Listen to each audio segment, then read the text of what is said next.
Good evening students. அஸ்ஸலாமு அலைக்கும், வணக்கம். ஸோ 2025ஆம் ஆண்டுக்கான முகாமைத்துவ சேவை உத்தியோகத்தர் போட்டி பரீட்சைக்கான விண்ணப்பங்கள் ஆன்லைன் வழியாக கோரப்பட்டிருக்கின்றன. ஸோ இதற்கு ஜூன் மாதம் 2ஆம் தேதி காலை 9 மணி முதல் ஜூன் மாதம் 30ஆம் தேதி இரவு 9 மணி வரை நீங்கள் விண்ணப்பிக்கக்கூடியதாக இருக்கும். அது தொடர்பான முழுமையான வழிகாட்டல்களை நாங்கள் மாஸ்டர் இன்ஸ்டிடியூட் உங்களுக்கு வழங்கி வருகிறது. ஸோ இது தொடர்பாக கொஞ்சம் உங்களோட மைக் வந்து மியூட் பண்ணி வச்சுக்கோங்க, சரியா? நான் சொல்றேன், ஃபுல்லாவே மியூட் பண்ணிட்டு ஃபுல்லா நடத்திட்டு உங்களுக்கு கடைசியில் உங்களுக்கு எப்படியும் கட்டாயமாக வந்து அந்த சந்தேகங்கள் கொஸ்டின்ஸ் ஏதாவது இருந்தா உங்களுக்கு நேரம் ஒதுக்கப்படும். ஸோ அந்த நேரத்தில் உங்களுடைய வினாக்களை நீங்கள் தொடுக்கலாம், சரிங்களா? ஓகே, இப்போ நாங்கள் எங்களை வந்து ஃபர்ஸ்ட் அறிமுகப்படுத்திக் நான் master admin Rafees. So master jobs in education WhatsApp groups Facebook page மற்றும் www.gkiqmaster.com என்ற வெப்சைட் ஊடாக கடந்த சில வருடங்களாக பல்லாயிரக்கணக்கான மாணவர்களுக்கு தொழில் வாய்ப்புகள் மற்றும் பல்வேறு கற்கை நெறிகளை நாங்கள் முழுமையாக வழங்கி கொண்டு வருகின்றோம். அந்த வகையில மாஸ்டர் இன்ஸ்டிடியூட் வந்து MSOGS டீச்சிங் ப்ரொபேஷன் ஆஃபீஸ் வந்து எல்லா காம்படிட்டிவ் எக்ஸாம்ஸுக்கான கைடன்ஸ், அதே சந்தர்ப்பத்துல வந்து இந்த கரியர் கைடன்ஸ் எல்லா விஷயங்களையும் நாங்கள் வழங்கி வருகிறோம். ஸோ நிறைய மாணவர்கள் எங்களோட நாடளாவிய ரீதியில வந்து இணைந்திருக்கிறார்கள். எங்களுடைய இலக்கம் அவங்கள்ட்ட ஆல்ரெடி இருக்கும் 075 68 37 538. இந்த இலக்கத்தை வந்து உங்களுடைய மொபைல்ல நீங்க மாஸ்டர்னு சேவ் பண்ணிக்கோங்க. ஸோ எல்லாருமே வந்து கட்டாயமா கொஞ்சம் மைக்கை வந்து மியூட் பண்ணி இதுக்கு கொஞ்சம் ஒத்துழைச்சிங்கன்னா முழுமையான விவரங்களை நாங்கள் உங்களுக்கு ஒட்டுமொத்தமாக தருவோம். ஸோ நீங்க கவலைப்பட வேண்டிய விஷயம்ல நிறைய பேர் வந்து அப்ளை பண்ணியிருப்பீங்க எக்ஸாமுக்கு, இன்னும் சிலர் வந்து அப்ளை பண்ண இருப்பீங்க. ஸோ அப்ளை பண்ணவங்கள ஒரு சிலருக்கு சில பிரச்சனைகள் இருக்குது. ஸோ அது என்னென்ன விஷயங்கள் அப்படிங்கிற விஷயத்த கட்டாயமா பேச போறேன். அடுத்தது வந்து gazette online application, exam papers, interview, வெட்டுப்புலிகள், அதுக்கான படிக்கிற நுட்பங்கள் என்னென்ன என்பது பற்றியெல்லாம் முழுமையாக இந்த வழிகாட்டலிலே உங்களுக்கு வழங்கப்பட காத்திருக்கிறது. ஸோ கட்டாயமாக வந்து கொஞ்சம் தனியாக இருந்துதான் செவிமடுங்க, முழுமையாக செவிமடுங்க. ஆட்களுக்குள்ளேயோ இல்லாட்டி கொஞ்சம் சத்தமான சூழல்லையோ இருந்து கேட்டுடாம கொஞ்சம் தனியாக ஒரு இடத்த நேரத்தை ஒதுக்கி முழுமையாக உங்களுடைய மைண்ட்ல இந்த விஷயங்களை வந்து பதிவு செய்து கொள்ளுங்க. ஏன்னா நான் பேச போறது வெரி வெரி இம்பார்ட்டன்டான ஒரு விடயம் அப்படிங்கிற விஷயத்த ஞாபகம் வைத்துக் கொள்ளுங்க. ஸோ அதுக்கு முன்னாடி இதெல்லாம் பேசுறதுக்கு முன்னாடி பதவி அப்படிங்கிற விஷயத்துக்கு நம்மளுடைய பழையோர் முன்னோர்கள் ஒரு வரைவிலக்கணம் கொடுப்பார்கள், தனித்தனியாக பிரித்திருப்பார்கள். பதவியில பா அப்படிங்கிற விஷயம் வந்து பசித்திரு, தா அப்படிங்கிற விஷயம் தனித்திரு, வி விழித்திரு, பசித்திரு, தனித்திரு, விழித்திரு அப்படின்னு நீங்க இதெல்லாம் கொஞ்சம் தியாகம் செஞ்சு இந்த பசித்திர தனித்திரு விழித்திருந்தால் உங்களுக்கு ஒரு பதவி கிடைக்கும் அப்படிங்கிற விஷயத்த வந்து நம்மளோட பழையோர்கள் வந்து சுட்டி காட்டுவாங்க. சோ நாங்க இன்னைக்கு பார்க்க போற விஷயம் வந்து இந்த முகாமைத்துவ சேவை உத்தியோகத்தர் அப்படிங்கிறது வந்து என்னது, அது தொடர்பான ஒரு விரிவான விளக்கம் நிறைய பேருக்கு தேவைப்படுது.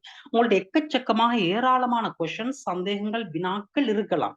சோ அதுக்கு முழுமையாக இந்த இந்த இன்ட்ரோ செஷன் வந்து உங்களுடைய கேள்விகளுக்கு விடையாக இருக்க போகுது, முதன்மையான விஷயம், சரிங்களா? சோ உங்கள்ட்ட நிறைய விஷயங்கள் கேள்விகள் இருக்கலாம், அதை நீங்க இறுதியில கேட்கலாம். அதுக்கு முன்னாடி நான் உங்களுடைய எல்லா கேள்விகளுக்கு நான் பதில் அளிச்சிருவேன் இந்த செஷன்ல, சரிங்களா? இதை தாண்டி உங்களுக்கு வினாக்கள் இருந்தா நீங்க கட்டாயமாக அதை பற்றி கேட்கலாம். சோ முதல்ல புரிஞ்சுக்கோங்க, MSO அப்படிங்கிறது நேரத்தோட ஒரு பேர் ஒன்று இருந்தது, MA மேனேஜ்மெண்ட் அசிஸ்டன்ட். ஸோ இதுல வந்து 1-2 பேர் வந்து இதுல விளையாடுறாங்க இந்த ஸ்கிரீன்ல. ஸோ அவங்கள்ட்ட ஜஸ்ட் வந்து நீங்க உங்களுக்கு தெரியாத மற்றவங்களுக்கும் அது விளங்கும், கட்டாயம் கொஞ்சம் அதை தவிர்த்து கொள்ளுங்க. ஓகே, மேனேஜ்மெண்ட் அசிஸ்டன்ட் அப்படின்னு அழைக்கப்படுறது கிளாக் அப்படின்னு எல்லாம் சொல்லுவாங்க. இன்னைக்கும் அந்த பேர்கள் அழைக்கப்படுது. ஆனா அது அப்படியே ஒரு கெசட் மூலமாக வந்து MA அப்படிங்கிறது வந்து MSOவாக வந்து மாற்றப்படுகிறது, சரிங்களா? ஸோ அப்படியான ஒரு கெசட் மூலமாக மாற்றப்பட்டிருக்கின்றது. ஸோ இந்த MSO அப்படிங்கிறது வந்து ஸோ இதுல 1-2 பேர் வந்து ஜஸ்ட் வந்து நீங்க கீறி விளையாடிட்டீங்கன்னா கட்டாயமா வந்து நான் ரிமூவ் பண்ணுவேன் உங்களை இதுல இருந்து. ஏன்னு சொன்னா இது வந்து மற்றவங்களுக்கு வந்து டிஸ்டர்பாக இருக்கும். உண்மையிலே வந்து ரிகா அப்படின்னவங்க வந்து ஜஸ்ட் வந்து இது பண்றீங்க. ஸோ நான் வந்து மியூட் பண்ண வேண்டியிருக்கு, மெயின்டா இது மற்றவங்களுக்கான டைம் தானே. ஸோ அதனால கொஞ்சம் இதுல இருந்து தவிர்த்து கொள்ளுங்க. Okay okay. ஸோ MA அப்படிங்கிற விஷயம் தான் வந்து MSOவாக ஒரு கெசட் மூலமாக மாற்றப்பட்டிருக்கிறது. ஸோ நல்லா புரிஞ்சுக்கொள்ளுங்க, நீங்கள் இப்போ நியமிக்கப்படுறது அப்படிங்கிறது வந்து MSO கிரேட் 3, அதாவது முகாமைத்துவ சேவை உத்தியோகத்தர் தரம் 3 பதவிக்கு வந்து அது எந்த ஒரு ஜொப்பாக இருந்தாலும் சரி, இலங்கையில ஒரு டீச்சிங்காக இருந்தாலும் சரி, நீங்க ஒரு கிராம சேவகராக இருந்தாலும் சரி, SLAS SLAS எந்த ஆபீசராக இருந்தாலும் முதலாவது நீங்க நியமிக்கப்படுறது அப்படிங்கிறது வந்து கிரேட் 3 தான். MSO grade 3, GS grade 3, DJ grade 3, grade 3 2 அந்த இதுகள் அங்கிருந்து தான் நியமிக்கப்பட்டு அப்புறம் கிரேட் 2, கிளாஸ் 2, கிரேட் 1 அப்படிங்கிற விஷயத்துக்கு நீங்க வருவீங்க. சோ இந்த முகாமைத்துவ சேவை உத்தியோகத்தர் அப்படிங்கிறது வந்து ஸ்ரீலங்காவில் இருக்கிற கவர்மெண்ட் ஆர்கனைசேஷன்ல தான் இந்த பதவி வந்து வெற்றிடங்களுக்கு வந்து அமர்த்தப்படுவாங்க. சோ அதுல என்னென்ன விஷயங்கள் இருக்கு, எங்கெங்க அமர்த்தப்படுவாங்க, அதுக்கான பொறுப்புகள் என்னென்னது, அவங்களுடைய வேலை அப்படிங்கிறது என்னென்ன, எல்லா விஷயத்தையும் நான் சொல்ல போறேன். கவனமா கேளுங்க. இந்த கெசட் ஆல்ரெடி உங்களோட கையில கிடைச்சிருக்கு. 1 வீக் முன்னாடியே வந்துடுச்சு. ஆன்லைன் அப்ளிகேஷன் அவைலபிளாக இருக்கு. நீங்க பார்த்திருப்பீங்க. ஆனா நான் பேச போற விஷயங்கள் வெரி முக்கியமான கீ விஷயங்களை தான் பேச போறேன். சரிங்களா?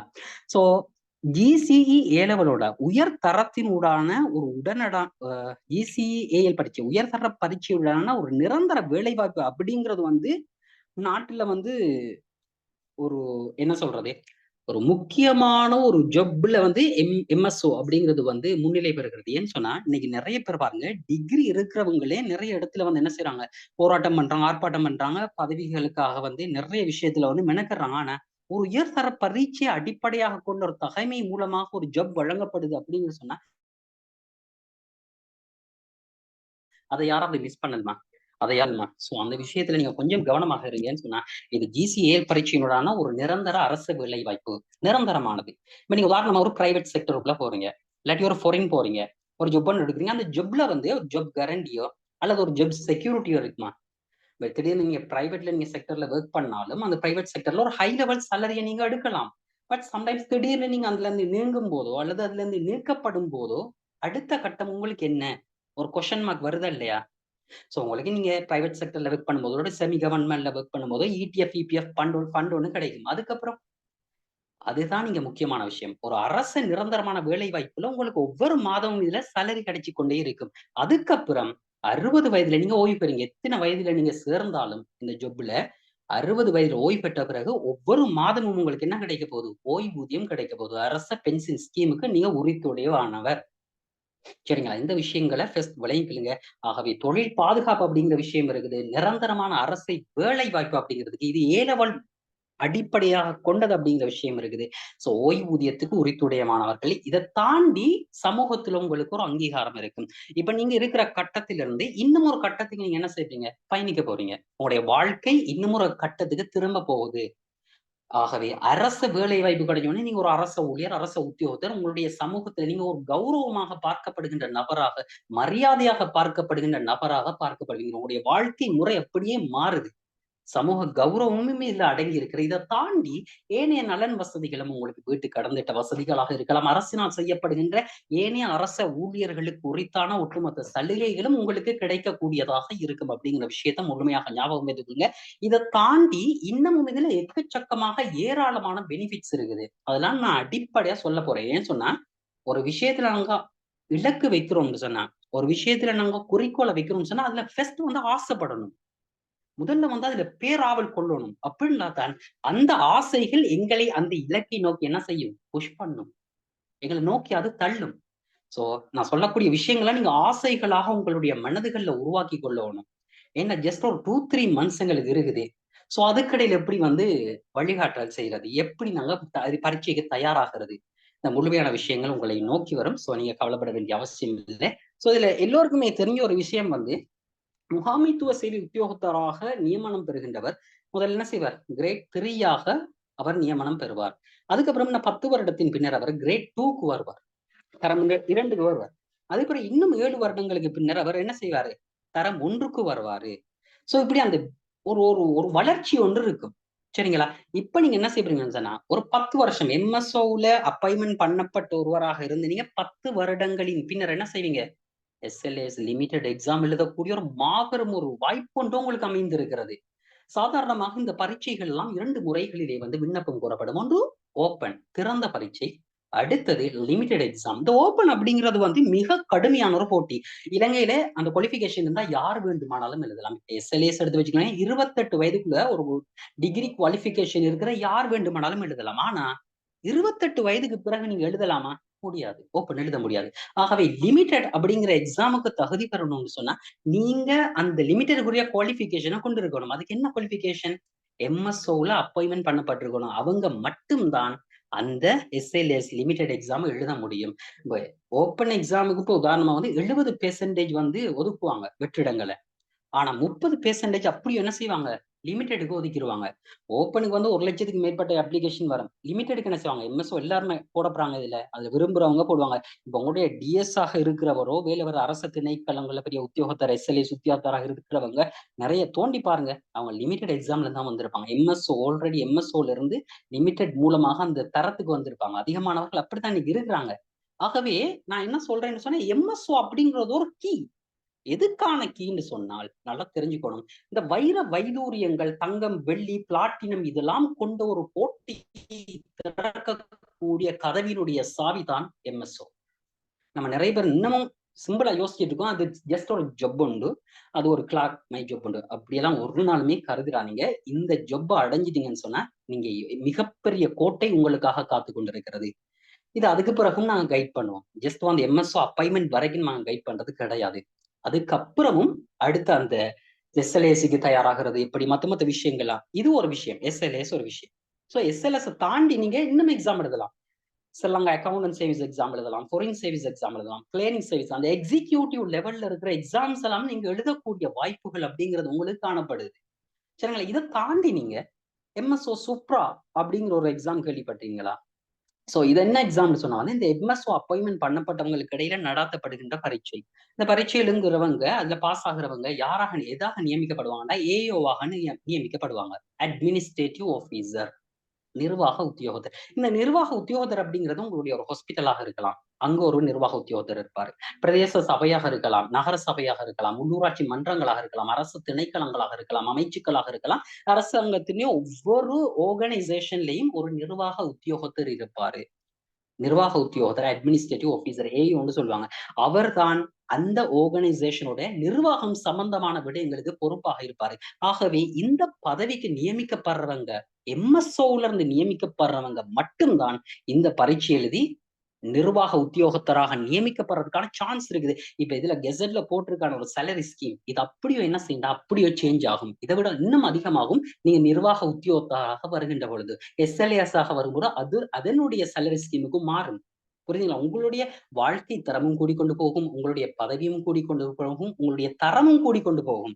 அப்படிப்பட்ட ஒரு வாய்ப்பை, அப்படிப்பட்ட ஒரு சந்தர்ப்பத்தை, பொன்னான அரியதொரு ஒரு சந்தர்ப்பத்தை யாராவது பயன்படுத்த தவறலாமா அப்படிங்கிற விஷயத்த உங்களுடைய மனதுக்குள்ள நீங்க பதித்து வைத்துக் கொள்ளுங்கள். ஆசை அப்படிங்கிறது, கனவு அப்படிங்கிறது ஒரு எல்லை தாண்டி இருக்கணும். வானலாகிய ரீதியில உங்களோட இலக்கை போடுங்க. எஸ், ஏன் நம்ம சின்னதனங்களுடைய இலக்கை வச்சுக்கணும், மிக பெரிதாக போட்டுக்கொள்ளுங்க. உங்களால முடியும். அந்த முடியும் அப்படிங்கிற முழுமையான வழிகாட்டல்கள் நாங்க செய்வதற்கு எப்பவுமே தயாராக இருக்கோம். ஜஸ்ட் படிச்சு கொடுத்தோமா போனோமா இந்த விஷயம்லாம் இங்க நடக்காது. பிள்ளைகளுக்கு சரியான வழிகாட்டல் அப்படிங்கிறது தேவை. நாம ஒரு வழியில போறதை தாண்டி ஒரு சரியான வழிகாட்டல்ல போகின்ற பொழுது மிகச்சிறந்த இலக்கை மிகச்சிறந்த முறையில எட்ட முடியும். இப்ப நாங்களா ஒரு விஷயத்தை செய்கின்ற பொழுது என்ன, அதுக்கு நேரம் கூட எடுக்கலாம். ஆனா ஒரு சிறந்த வழிகாட்டல் முகமாக போகின்ற போது மிக குறைவான நேரத்துல அந்த இலக்கை வெற்றிகரமாக அடைய முடியும். நான் சொல்றது வந்து SLAS மற்ற சேவிங்ஸ் எக்ஸாம்லாம் உங்களுக்கு லிமிடெட் எக்ஸாம் எழுதலாம். அடுத்தது AOவாக அட்மினிஸ்ட்ரேட்டிவ் ஆபீசராக மாறலாம். இதை தாண்டி இன்னொரு ஆப்பர்ச்சுனிட்டி இருக்குது. இந்த மாதம் இன்றைக்கு எத்தனாம் தேதி? 11ஆம் தேதி ஜூன் மாதம். ஜூன் மாதம் 14ஆம் தேதி ஒரு பரீட்சை ஒன்று இருக்கிறது. என்ன பரீட்சைன்னு யாருக்காவது தெரியுமா? நீங்க சம்டைம்ஸ் தெரியாம இருக்கலாம், பரவாயில்ல, பிரச்சனை இல்லை. MSO மிஷன் எக்ஸாம் இருக்கு. எக்ஸாம் டிபார்ட்மெண்டால நடத்தப்படும். அந்த எக்ஸாம் என்னன்னு சொன்னா, இலங்கையினுடைய தூதரகங்கள் உங்களுக்கு தெரியும் தானே, வெளிநாட்டில் உள்ள தூதரகங்கள் இந்தியாவில் இருக்கலாம், பாகிஸ்தான்ல, அமெரிக்காவுல, ஜப்பான்ல, எல்லா நாடுகள்லையும் இருக்குது இல்லையா? இந்த தூதரகங்கள்ல இலங்கை நபர்களை தான் அங்க MSOவாக நியமனம் செய்வாங்க. அப்ப யார நியமிப்பாங்கன்னு சொன்னா, இங்க அதுக்கு ஓப்பனாக கால் பண்ண மாட்டாங்க. இங்க MSOவாக நியமிக்கப்பட்டிருக்காங்களே அவங்களுக்குள்ள இருந்து இந்த MSO மிஷன் எக்ஸாம் அப்படின்னு தனியாக கால் பண்ணி அவங்களுக்கு ஒரு எக்ஸாம் வச்சு, சாரி, அவங்களுக்கு ஒரு எக்ஸாம் வச்சு, சரிங்களா, வர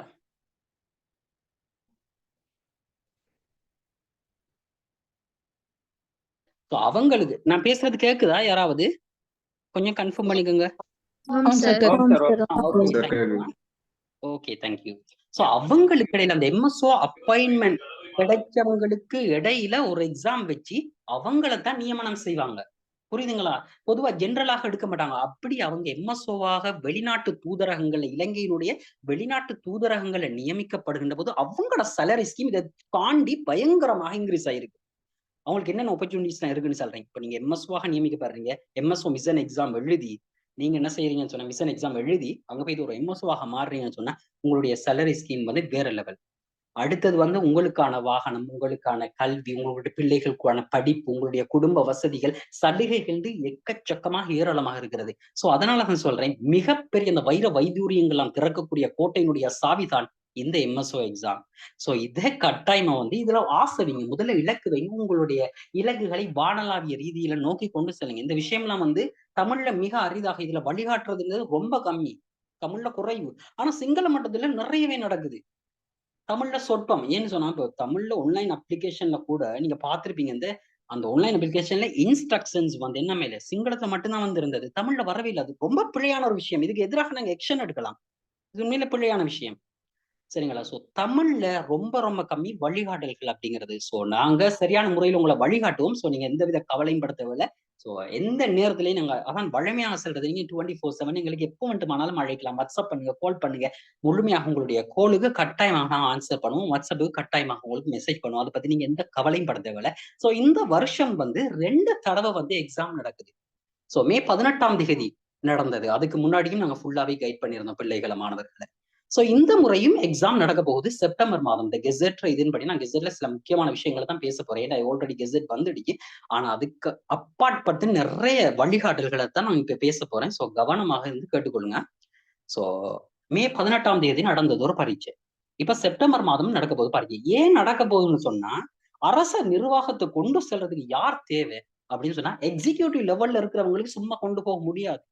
அதுக்கு யார் தேவைன்னா, நிர்வாகத்துறையை சரியாக கொண்டு போவதற்கான, முகாமைத்துவத்தை சரியாக செய்வதற்கான எம்எஸ்ஓ ஆபீசர்ஸ் தேவை. இது இந்த நாட்டுல மிகப்பெரிய வெற்றிடங்களை 7000க்கு 8000க்கான வெற்றிடங்கள் காணப்படுது. ஆகவே எங்களால செய்ய முடியாது அப்படின்ட்டு வந்து எம்எஸ்ஓ முகாமைத்துவ சேவைகள் அவங்களுடைய அந்த சபை ஒன்றியம் வந்து முடிவெடுத்தது. சொன்னா எல்லா இழுத்த வெளியெல்லாம் அப்படியே போட்டு நிர்வாகத்தை கொண்டு செல்ல முடியாத ஒரு நிலைமையால தான் இந்த முறை 2 தடவைகள் பரீட்சை நடைபெறுகின்றன. சோ இந்த 2 தடவையில ஏதாவது ஒரு வாய்ப்புகளுக்குள்ள நாங்க போய் என்ன செய்யணும்? போய் இருக்கணும். ஏன்னு சொன்னா, இந்த பரீட்சை வழமையாக என்ன விண்ணப்பம் ஆனால் 2015லயும் நடந்தது, 2017லயும் நடந்தது. உண்மை எப்ப நடந்திருக்கும் தெரியுமா? 2020ல நடந்திருக்கும். எங்களுக்கு நடந்த அந்த கொரோனா பொருளாதார நெருக்கடி காரணமாக 2020 விண்ணப்பம் கோரப்பட்ட பரீட்சை 2025ல நடந்தது. சோ 2025லயும் உடனடியாக 5 வருஷம் வச்சிருக்குது.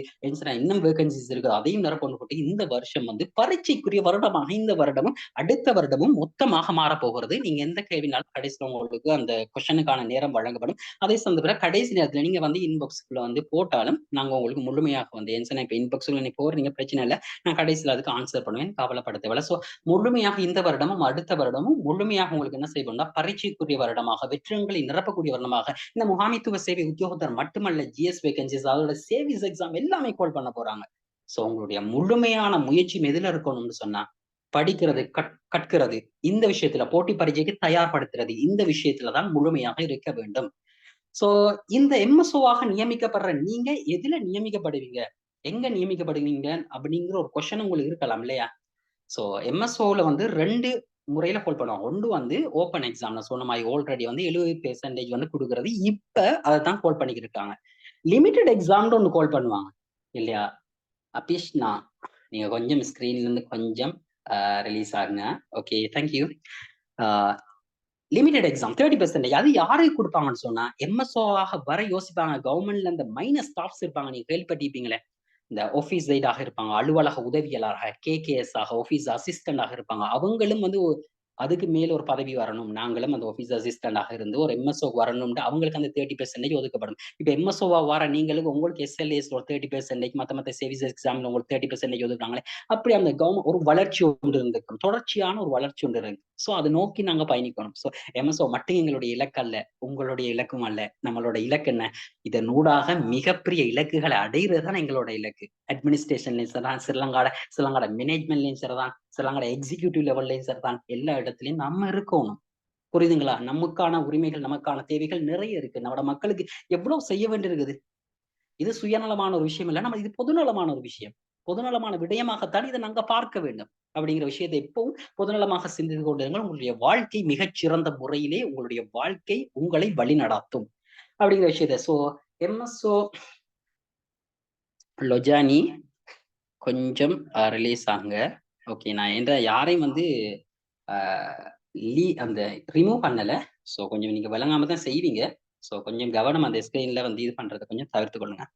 ஓகே, அடுத்தது வந்து எங்க நியமிக்கப்பட்டதுன்னா எம்எஸ்ஓ 2 முறையில விண்ணப்பம் கோரப்படுறோம். ஒன்று வந்து சென்ட்ரல் கவர்மெண்ட்ல கோரப்படும், இப்ப கோரப்பட்டிருக்கிறது. இன்னொன்று வந்து ப்ரொவின்சியல் லெவல்ல மாகாண சபை மூலமாக கோல் பண்ணுவாங்க. அது கொஞ்சம் காலம் எடுக்கலாம்.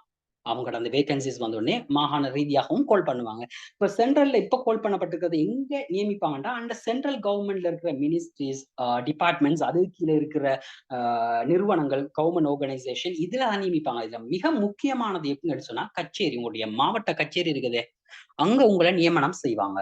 சோ அடுத்ததாக வந்து உங்களுடைய டிஎஸ் ஆபீசர்ஸ் இருக்குது, அங்க நியமனம் செய்வாங்க. அடுத்து உங்களுடைய மினிஸ்ட்ரிஸ், டிபார்ட்மெண்ட், அது கீழே இருக்கிற ஆர்கனைசேஷன் உங்களுடைய மாவட்டங்கள்ல இருக்கு. சோ அதுல உங்களை நியமனம் செய்வாங்க. வெரி பேசிக்கான உங்களுக்கு வந்து ஜஸ்ட் எடுத்தோடனே வந்து ஜப்புக்குள்ள எடுக்கிற ட்ரைனிங், சின்ன சின்ன விஷயங்கள் எல்லாமே காட்டி தருவாங்க. சோ அந்தந்த டிபார்ட்மெண்ட்டுக்கு, அந்தந்த மினிஸ்ட்ரிக்கு, அந்தந்த இடங்களுக்கு தவிர அந்த எம்எஸ்ஓட வேலைகள் வேறுபடும். நீங்க அதை பத்தி எந்த கவலைப்பட தேவையில்ல. அவங்களே உங்களுக்கு எல்லாத்தையும் முழுமையாக கைட் பண்ணுவாங்க. சரிங்களா? சோ அடுத்த விஷயம் என்னன்னு சொன்னா காம்படிஷன் அப்படிங்கிறது வந்து ஹை லெவல்ல இருக்கு இல்லையா? 2020ஆம் ஆண்டு கால் பண்ணி 2025ல இப்ப எழுதினவங்கல நிறைய காம்படிஷன் கம்மி. நிறைய இடங்கள்ல பாத்துருப்பீங்க, நிறைய பேர் வந்து எக்ஸாமுக்கு சமூகம் அளிக்கல. என்ன ரீசன் அப்படின்னு சொன்னா நிறைய பேர் வந்து வேற ஜாபுக்கு போயிட்டாங்க. அந்த 5 வருட காலப்பகுதியில நிறைய பேர் டீச்சிங், சேல்ஸ் எக்ஸாம், மத்த ஜாப்ஸுக்கு போயிட்டாங்க. இன்னும் நிறைய பேர் வந்து வெளிநாடுகளுக்கு போயிட்டாங்க. இன்னும் நிறைய பேர் வந்து கொஞ்சம் அந்த வேற சைட்ல போயிட்டாங்க. சரிங்களா? ஹலோ, கொஞ்சம் மைக்க மியூட் பண்ணிக்கொள்ளுங்க.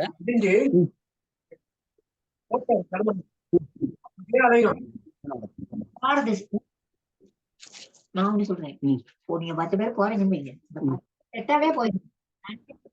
காட்டுறதுக்கு போயிட்டு ஒவ்வொருத்தரும் அங்கிட்டு வந்துட்டோம். உனக்கு காட்டுல நல்ல இடங்கள் தெரியும்.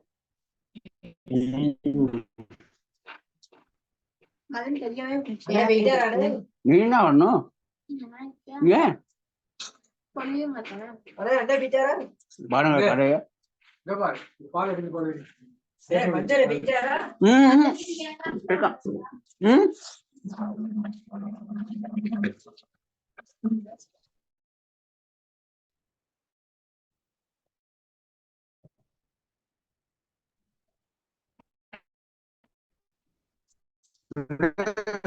Okay okay thank you.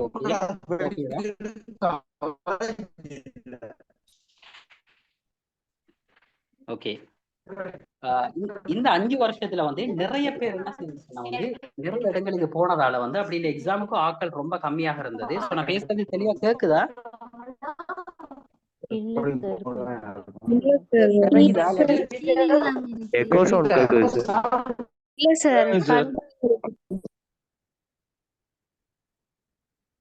Okay right,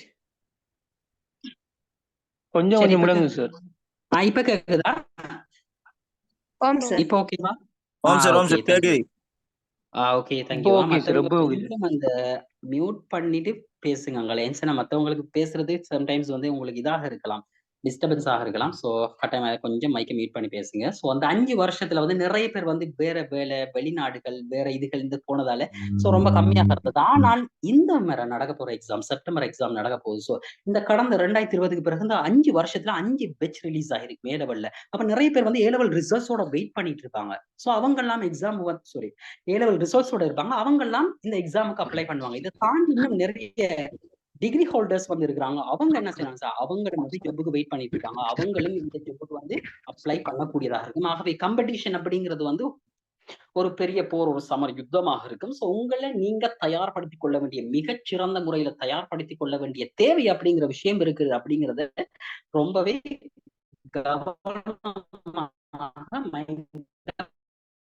பதிவு செய்து கொள்ளுங்க. சோ யோசிச்சு பாருங்க, 4 வயசுல 5 வயசுலயே எங்களை கொண்டு போய் நர்சரியில கொண்டு விட்டாங்க. அதுக்கப்புறம் வந்து நாங்களோட பிரைமரி ஸ்கூல் 1ஆம் ஆண்டுல இருந்து 5ஆம் ஆண்டு வரை 5 வருஷம் அதிலே கழிஞ்சிருச்சு. அதுல ஒரு ஸ்காலர்ஷிப் வேற. அதுக்கப்புறம் எங்களுடைய இடைநிலை கல்வி 6ஆம் ஆண்டுல இருந்து 11ஆம் ஆண்டு வரை ஓ லெவல் பண்ணிட்டாங்க. ஓலெவலும் எக்ஸாம் கஷ்டப்பட்டு எழுதி, அதுக்கப்புறம் ஏலெவலுக்காக ஒரு 2-3 வருஷம் செலவழிச்சு, எங்களுடைய யூனிவர்சிட்டியாக இருக்கலாம், காலேஜாக இருக்கலாம், நைட் ஆகி, பிடிஏ, டெக்னாலஜி, டிப்ளோமா, HND அது இது எல்லாத்தையும் முடிஞ்சு எதுக்காக? ஒரு ஜொப்புக்காக தானே. சோ ஒரு ஜொப் ஒன்று பெற்றுக்கொள்ளணும். பட் எங்களுடைய வாழ்க்கையில 20-30 வருஷங்கள்ல நாங்க எங்களுடைய வாழ்க்கையில என்ன செஞ்சிட்டோம்? கல்விக்காகவே செலவழிச்சிட்டோம். எதுக்காக? ஒரு ஜொப் ஒன்று எடுத்துக்கணும். 2-3 தசாப்தங்களை எங்களுடைய வாழ்க்கையில் நாங்கள் கல்விக்காக செலவழித்து இருக்கின்றோம். எங்களுடைய தாய் தந்தையர் எவ்வளவு கஷ்டப்பட்டிருப்பாங்க நம்மள படிக்க வைக்கிறதுக்கு. எங்களுடைய தாய் தந்தையர் எவ்வளவு எங்களை அதுக்காக மெனக்கெட்டு இருப்பாங்க. ஒவ்வொரு இடத்தையும் கொண்டு போய் சேர்க்கிறதுக்கும் சரி, எல்லா விஷயத்துக்கும் யோசிச்சு பாருங்க. சோ அந்த 20-30 2-3 தசாப்தங்களை நாங்கள் கல்வியில செலவழிச்சிருக்கோம் தானே. ஜஸ்ட் இந்த செப்டம்பர் மாதம் நடக்க போற எக்ஸாமுக்கு ஜஸ்ட் மாதங்கள் செலவழிச்சு பாருங்க. உங்களுடைய நீங்க இப்ப இருக்கிற அந்த ஸ்டேஜ் வந்து உங்களுடைய வாழ்க்கை முழுமையாக மாறும். நீங்க 20-30 வருஷங்கள் செலவழிச்சீங்க, அதுக்கு மிகச்சிறந்த பிரதிபலன் இந்த அடுத்த 2-3 மாதங்கள் இருக்கு அப்படிங்கிற விஷயத்த முழுமையாக மைண்ட்ல ஞாபகம் வச்சுக்கணும்னு சொன்னா, இந்த காலப்பகுதியை சிறந்த முறையிலே பயன்படுத்திக் கொள்ளுங்க. நான் சொல்ற ஒரே ஒரு விஷயம் தான், கொஞ்சம் உங்களுடைய இதுகளை தியாகம் செய்து கொள்ளுங்க. இந்த மொபைல் எடுத்துட்டு Facebookல வந்து வீடியோஸ் பாக்குறது, WhatsAppல ஸ்டேட்டஸ், YouTubeல ஷார்ட்ஸ், இன்ஸ்டால ரீல்ஸ், இந்த வேலையெல்லாம் இந்த 2-3 மாசத்துக்கு எங்களுக்கு தேவையில்ல. கொஞ்சம் அதை நம்ம ஒதுக்கி வைப்போமே. என்ற ஒரு இலக்கை நோக்கி நாங்கள் நகரப் போகின்றோம். எங்களுடைய வாழ்க்கை அடுத்த படியை நோக்கி நகரப் போகிறது. ஏனென்றால் இந்த பரீட்சை வந்து ஒவ்வொரு வருஷமும் ஓலெவல், ஏலெவல் மாதிரி கோல் பண்ணப்படுற பரீட்சை இல்லை. 3 வருஷத்துக்கு கோல் பண்ற பரீட்சைனாலும் இப்போதைய நாட்டினுடைய சிச்சுவேஷன் படி 4-5 வருஷத்துக்கு ஒரு முறை கோல் பண்ணப்படுது. ஆகவே இந்த வாய்ப்பை நாங்க மிஸ் பண்ணலாமா அப்படிங்கிற கேள்வியை உங்களுக்குள்ள நீங்க கேட்டுக்கோணும் ஃபர்ஸ்ட்டுக்கு. சோ படிக்கிறதுக்கு நிறைய மெத்தட்ஸ், டெக்னிக்ஸ் இருக்கு. அது தொடர்பாக அடுத்தடுத்த எங்க கிளாஸஸ்ல நாங்க முழுமையா செய்வோம். அடுத்தடுத்த செஷன்லயும் உங்களுக்கு நாங்க முழுமையா செய்வோம். நீங்க கவலைப்பட வேண்டிய அவசியம் இல்லை. இதுல நல்லா புரிஞ்சுக்கோங்க, இது முழுமையாக பேப்பரை பேஸ் பண்ணி வர எக்ஸாம். பேப்பரை பேஸ் பண்ணி தான் இந்த அப்பாயின்மெண்ட் நடக்க போகுது. உங்களுக்கு இன்டர்வியூல 1 மார்க்ஸ் கிடையாது. அப்ப இன்டர்வியூ எதுக்குண்டா? Just verification of the qualification. உங்களுடைய தகைமைகளை செக் பண்றது மட்டும்தான் அங்க ஜஸ்ட் பாக்ஸ் தான் இருக்கும். இப்ப நீங்க கொண்டு போற டாக்குமெண்ட்ஸ் உங்களுக்கு வந்து இன்டர்வியூக்காக ஒரு லெட்டர் ஒன்று அனுப்பியிருப்பாங்க. உங்களுடைய பெர்த் சர்டிபிகேட் கொண்டு வர சொல்லி, உங்களுடைய ஓலெவல் குவாலிஃபிகேஷன், உங்களுடைய NIC கொண்டு வர சொல்லி, உங்களுடைய லீவிங்ஸ், இந்த விஷயங்கள் ஜஸ்ட் அங்க ஓகேவா ஓகேவா ஓகேவா ஓகே ஓகேங்க சொன்னா அது மட்டும் தான் செக் பண்ணப்படும். 1 மார்க்ஸ் கிடையாது. உளச்சார்புக்கு 100 மார்க்ஸ், மொழித்திறன் 100 மார்க்ஸ். சோ இத பேஸ் பண்ணி தான், இதுல கூட்டுத்தொகையை பேஸ் பண்ணி தான் உங்களுக்கு அப்பாயின்மெண்ட் கிடைக்கும். ஆகவே அதுல அடிச்சு சொல்றேன் நான், 1 மார்க்ஸ்னாலும் 1 மார்க்ஸ். அதுல பெருமை அது எப்படின்னு உங்களுக்கு கொஞ்சம் விளங்கப்படுத்துறேன். கடந்த காலங்கள்ல அதை அனுபவித்தவங்களுக்கு தெரியும். இப்ப உதாரணமாக ஒரு மாவட்டத்தை நாங்க எடுத்துக்கிடுவோமே, மட்டக்களப்பு மாவட்டம். மட்டக்களப்பு மாவட்டத்துல 100 வெற்றிடங்கள் நிரப்பப்பட போகுதுண்டா, அந்த 100 வெற்றிடங்களுக்காக போட்டியிடுறது மட்டக்களப்பினர் மட்டும்தான். மட்டக்களப்புல இருக்கிறவங்க மட்டும்தான் போட்டியிடலாம். பக்கத்துல இருக்க திருகோணமலையோ, அம்பாறையோ, அங்க கொழும்பு, கண்டியில இருக்கிறவங்க யாருமே காம்படிஷன் பண்ண முடியாது. அந்தந்த மாவட்டங்கள், அந்தந்த போட்டியாளர்கள் மட்டும்தான் அந்த வெற்றிடங்களுக்காக போட்டியிட முடியுமே தவிர வேறு யாரும் போட்டியிட மாட்டாங்க. இப்ப வெட்டி வெட்டி வருது. கேக்குதா இப்ப? Clear sir. Oh sir clear. வேற உங்களோட அந்த கவரேஜ் இஷ்யூஸா இருக்கும் சம்டைம்ஸ். அப்படின்னு சொன்னா கொஞ்சம் வெளியில இல்லாட்டி அவங்கள பக்கம் கொஞ்சம் வந்து நகர்ந்து பாருங்க அப்படின்ட்டு. மத்தவங்க வந்து கவரேஜ் ஓகே போல. சரி, ஓகே, நம்ம கண்டினியூ பண்ணலாம். சோ 1 மார்க்ஸ் அப்படிங்கிறது என்னன்னா 100 பேர் எடுக்காங்க. இப்ப வெட்டுப்புள்ளிகள்ல நிறைய பேருக்கு சந்தேகம் இருக்குது. சார், இந்த வெட்டுப்புள்ளிகள் எத்தனை அமையுண்டு? இந்த வெட்டுப்புள்ளிகள் எதை வச்சு தீர்மானிக்கப்படும் சொன்னா, அந்த போட்டியாளர்களும், அதாவது அந்த மாவட்டத்தில் இருக்கிற போட்டியாளர்கள் அந்த பேப்பர்ல தன்மையை பொறுத்துதான் வெட்டுப்புள்ளிகள் வித்தியாசப்படும். இதுதான் வெட்டுப்புள்ளின்னு கிடையாது. இப்ப 100 பேர் எடுக்கிறாங்கன்னு சொன்னா மட்டக்களப்பு மாவட்டத்துல 100வது நபர் எடுக்கிறாரு மார்க்ஸ், அதுதான் வெட்டுப்புள்ளியாக. உதாரணமா 100வது நபர் 100வது சாரி, ஜூம் யூசர். ஓகே, 100வது நபர் என்ன புள்ளி எடுக்கிறாரோ அதுதான் வெட்டுப்புள்ளி. 100வது நபர் உதாரணமா வந்து 135 புள்ளிகள் எடுக்கிறான்னு சொன்னா அதுக்கு மேல எல்லாருமே MSOக்கு அப்பாயின்மெண்ட் பண்ணப்படுவாங்க. இப்ப யோசிச்சு பாருங்க, 135 வெட்டுப்புள்ளிண்டா அந்த 134 புள்ளி எத்தனை பேர் எடுத்திருப்பாங்க? 20-30 பேர் எடுத்திருப்பாங்க. 1 மார்க்ஸால மிஸ் பண்ணிருப்பாங்க. 133 புள்ளி எத்தனை பேர் எடுப்பாங்க? அதுவும் ஒரு 30-40 பேர் எடுத்திருப்பாங்க. 2 மார்க்ஸால மிஸ் பண்ணிருப்பாங்க. சோ ஓரிரு மார்க்ஸால மிஸ் பண்றது அப்படிங்கிறது வந்து அது ஒரு ஏற்றுக்கொள்ள முடியாத ஒரு விஷயம் இல்லையா? சோ நம்ம யோசிப்போம், அந்த ஒரு கேள்வியை மிஸ் பண்ணிட்டோமே, ஜஸ்ட் அந்த கட்டுரையில் ஒரு ஜஸ்ட் இது ஒன்று மிஸ்டேக் பண்ணிட்டோமே, ஒரு கடிதத்தில் அந்த இதை மென்ஷன் பண்ணாம விட்டோமே. சோ அந்த மரபு தொடராக இருக்கலாம், அந்த உழைச்சார்புல இந்த கேள்வி, அந்த ஒரு கேள்விக்கு 2 மார்க்ஸ். அந்த ஒரே ஒரு கேள்வியை செஞ்சிருந்தால் என்னுடைய வாழ்க்கை மாறி இருக்குமே அப்படிங்கிற விஷயமும் வந்து உங்களுக்கு தோணும். இது ஏன்னு சொன்னா நம்ம அதான் நான் சொல்றேன்னா, எவ்ரி இயர் கால் பண்ற எக்ஸாம் கிடையாது இது. 3, 4, 5 வருடங்களுக்கு ஒரு முறை கால் பண்ற எக்ஸாம் அப்படிங்கிறதால, நீங்கள் முழுமையாக தயார்படுத்தப்பட வேண்டிய தேவையில இருக்கிறீங்க அப்படிங்கிற. இந்த 2, 3 மாதங்கள மிக முழுமையாக நீங்க பயன்படுத்திக் கொள்ளணும். அத நாங்க முழுமையா உங்களுக்கு கைட் பண்ணுவோம். இத பத்தி பிரச்சனை இல்ல, கிடையாது. இந்த கெசெட் வந்து பார்த்திருப்பீங்க. இதுக்கு அப்பாலும் இன்னும் நிறைய விஷயம் உங்கள்ட்ட பேசணும்னு எனக்கு தோணுது. ஏன்னு சொன்னா, நான் இத பேசிட்டு அப்படியே யூடியூப்ல அப்லோட் பண்ணலாமான்னு யோசிச்சேன் நேரத்துல ஆல்ரெடி. பட் ஸ்டூடெண்ட்ஸோட பேசுற மாதிரி வராது. அதுதான் அதுல இருக்கிற மிக முக்கியமான விஷயம். அதான் ஸ்டூடெண்ட்ஸ வந்து கொஞ்சம் அவங்களோட ஒரு இன்டராக்ட் ஆகணும். அதுக்காக தான் இந்த இன்ட்ரோ செஷன் செய்றோம். சரிங்களா? நேரத்தோட வந்து ஆல்ரெடி வந்து எங்களோட வந்து எம்எஸ்ஓ கிளாஸஸ் வந்து நாங்க வந்து அதை பத்தி கடைசிலையும் பேசலாம், இப்பவும் சொல்லலாம். நோ ப்ரொமோஷன்ஸ், நாங்க கூட ப்ரொமோஷன் இந்த வரை பண்ணது கிடையாது. நீங்க பெருசா பார்த்திருக்க மாட்டீங்க. ஆனா எம்எஸ்ஓ நாங்க மே 18ஆம் தேதிக்கு முன்னுக்க பண்ண ப்ரொமோஷன் வந்து பண்ணோம். ஏன் பண்ணல இந்த முறை? போன முறை வந்து எங்களுடைய நூற்றுக்கணக்கான ஸ்டூடெண்ட்ஸ் அவங்க மூலமா நிறைய ஸ்டூடெண்ட்ஸ் எங்களுக்கு அதன் மூலமாவே எக்கச்சக்கமா கால் வருது, எக்கச்சக்கமா வாட்ஸ்அப் பண்றாங்க. அதனால நாங்க அதிகமாக வந்து இந்த முறை ப்ரொமோஷன் பண்ணதில்லை. ஏன்னு சொன்னா ஒரு குவாலிட்டி ஆஃப் த எஜுகேஷன் இருக்கு. அது வந்து யாருன்னு சொன்னா நம்மகிட்ட படிக்கிற பிள்ளைகள் தான். அவங்க தான் நம்மளோட மார்க்கெட்டிங் உண்மையிலேயே. அது இது பண்ணி எதிர்ந்தாலும் அது சக்சஸ் ஆகும் அப்படிங்கிற முழுமையான நம்பிக்கை இருக்குது. ஸோ எம்எஸ்ஓக்கு வந்து ஆன்லைன் அப்ளிகேஷன் வந்து வரல. பட் நிறைய இன்ட்ரோ செஷன் செஞ்சுட்டாங்க நிறைய பேர். தமிழ் கெசெட் வரல, கிளாஸஸ் ஸ்டார்ட் ஆகிட்டு. பட் நாங்க வந்து கொஞ்சம் லேட்டா தான் ஸ்டார்ட் பண்றோம். பிகாஸ் மத்த யாரையுமே நாங்க தப்பாக சொல்றது இல்லை, எல்லோருமே ஈக்குவல் தான். சரியா? பிகாஸ் மாஸ்டர் பண்ற பிளேன் வந்து மாஸ்டர் பிளேன், மாஸ்டர் பண்ற ஒர்க் வந்து ஸ்மார்ட் ஒர்க். எல்லாமே அனலைஸ் பண்ணுவோம். ஜஸ்ட் நீங்க கவனிங்க, ஒரு ரயில் தண்டவாளத்தை எடுத்துக்கிட்டீங்களேன். அந்த ரயில் தண்டவாளம் வந்து சீராக பயணிக்கணும். அந்த ரயில் தண்டவாளத்துல ஒடுங்கியோ இல்லாட்டி விரிஞ்சோ போகுமாக இருந்தால் அந்த இடத்துல என்ன ஏற்படும்? ட்ரெயின் பயணிக்கவே முடியாது.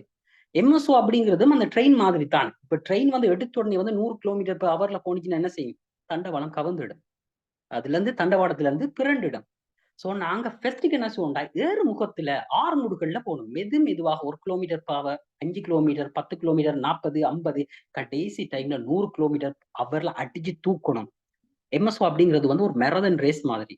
எடுத்தோடனே வேகமாக ஸ்பீடாக ஓடக்கூடாது. யாராவது மரதன் ஸ்பீடாக 42 கிலோமீட்டர் சராசரியா ஓடுவாங்களா? எடுத்தோடனே ஸ்பீடா ஓடுவாங்களா? நீங்க யோசிச்சு பாருங்க. கொஞ்சம் மெதுவாக தான் ஸ்டார்ட் பண்ணுவாங்க. எடுத்தோடனே ஸ்பீடாக ஓடுனவங்க என்ன செய்வாங்க? கடைசியில சவுத்து போயிட்டு கிளைமேக்ஸ்ல ஃபெயிலியர் ஆகிடுவாங்க. அதே பிளான் பண்ணி மெதுவாக அவங்களுடைய வேகத்தை கூட்டி போறவங்க கடைசி டைம்ல சிம்பிளாக அந்த இலக்கை அடைவார்கள் அப்படிங்கிற விஷயத்த வந்து எல்லா விஷயத்துக்குமே பொருந்தும். எக்ஸாம் மட்டும் இல்ல, வாழ்க்கையில எல்லா நிலைகளுக்கும் இந்த உதாரணம் பொருந்தும் அப்படிங்கிற விஷயத்தை ஞாபகம் வச்சுக்கொள்ளுங்க. இந்த மாதிரி வந்து அப்டிடியூட் வந்து பார்த்திருப்பீங்க, எழுதி இருப்பீங்க. அதுல பேப்பர் ஸ்ட்ரக்சர், அந்த பேப்பர் ஸ்ட்ரக்சர் அப்படியே வரிசையா சொல்றேன், கொஞ்சம் கவனத்துல கொள்ளுங்க. முதல்ல அந்த அப்டிடியூட்ல மொழித்திறன் 10 டைட்டில் எடுத்திருந்தேன் நான். 10 டைட்டில் எடுத்திருந்தான். சரிங்களா? அந்த 10 டைட்டில் நான் வரிசைப்படுத்துறேன். நல்லா கவனமா இருங்க. ஃபர்ஸ்ட் வந்து மொழித்திறன்ல 5 கேள்வி போட்டிருந்தான். அடுத்து தொடர்புகளை கண்டறியறது. ஒரு தொடர்பை தந்துட்டு எக்ஸ் அச்சு, ஒய் அச்சு அப்படின்றத தந்துட்டு கிழக்கு, மேற்கு, வடக்கு, தெற்கு. இது எப்படி? இதான் இந்த ஸ்ட்ரக்சர். இந்த மாதிரி எம்எஸ்ஓ 18ஆம் தேதி நடந்த பேப்பர்ல ஸ்ட்ரக்சரை சொல்றேன். 2வது தொடர்பு கண்டது. அடுத்து ஆப்ரஹாம் லிங்கன் கடிதத்தை தந்துட்டு ஒரு 10 விடைகள் தந்துட்டு அதே இப்படி அது ஒரு ஜஸ்ட் கிரகித்தல் மாதிரி. ஆனா அது நிறைய பேருக்கு அது குழப்பமாக இருந்தது. ஏன்னு சொன்னா வந்து அதுல நிறைய பயிற்சிகள் வேணும். அதுல உதாரணமாக வந்து எடுத்தோடனே நம்ம அதை செய்ய முடியாது. அதுல நிறைய பயிற்சிகள் வேணும். அடுத்த கேள்வி வந்து ஒரு பரப்பு தந்திருந்தான். ஒரு சரியான ஒரு சதுரத்தை போட்டு அந்த சதுரத்துக்குள்ள சின்னதாக ஒட்டிச்சு கண்ணாலையை பார்த்து 3 சதுரம் எத்தனை? அந்த கேள்வி கொண்டு வந்திருந்தது. அடுத்தது கூற்றுகள் தொடர்பாக ஒரு கேள்வி வந்திருந்தது. எப்படின்னு சொன்னா புவி தொடர்பான கூற்றுகள் ஒரு 3, 4 இருந்திருக்கும். சூரியன் சம்பந்தமான கூற்றுகள். இதிலே ஒரு 5 கேள்வி கேட்கிறான். இதிலே நேரம் தொடர்பான கூற்றுகள் எத்தனை உள்ளன? இதுல பூமி தொடர்பான கூற்றுகள், சூரியன் தொடர்பான கூற்றுகள், இதுல விளையாட்டு தொடர்பாக கூறப்பட்டிருக்கிற கூற்றுகள், இதெல்லாம் தாண்டி சொல்லப்படாத கூற்றுகள் எத்தனை? இவ்வாறான வினாக்கள் வந்திருந்தன. இதையெல்லாம் தாண்டி தாயக்கட்டை கொஸ்டின் வழமையாக வரக்கூடியது வெரி ஈஸியாக இருந்தது. சரியா? நாங்க படிப்பிச்ச பிள்ளைகள், மாணவர்கள் எங்களுக்கு நிறைய ஃபீட்பேக் தந்திருந்தாங்க.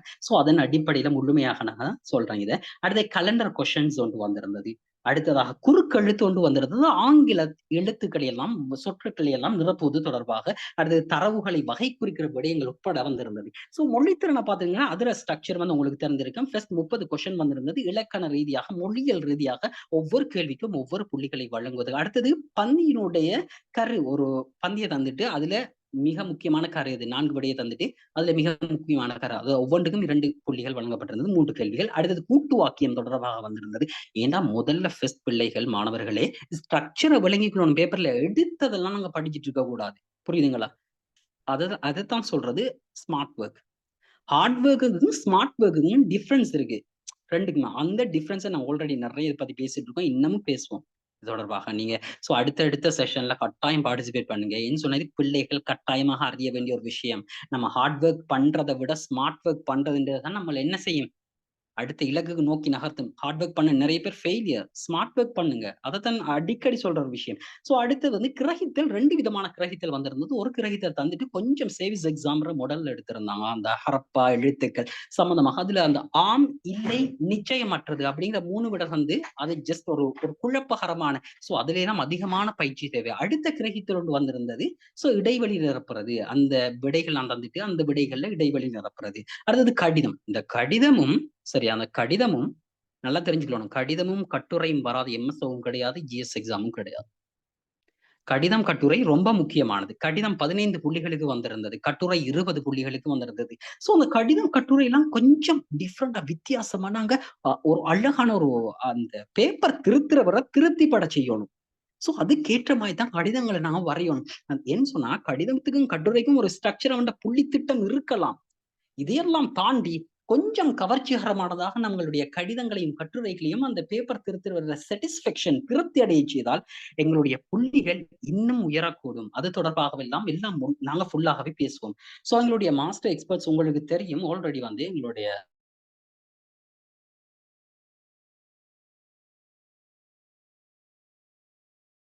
உழைச்சார்பு நடத்துற ஃபுல்லா ஒயிட் போர்ட்ல தான் உங்க ரீதியாக இருக்காது, பிசிக்கலாக இருக்கும். அப்படின்னு சொன்னா எங்களுடைய எக்ஸ்பர்ட்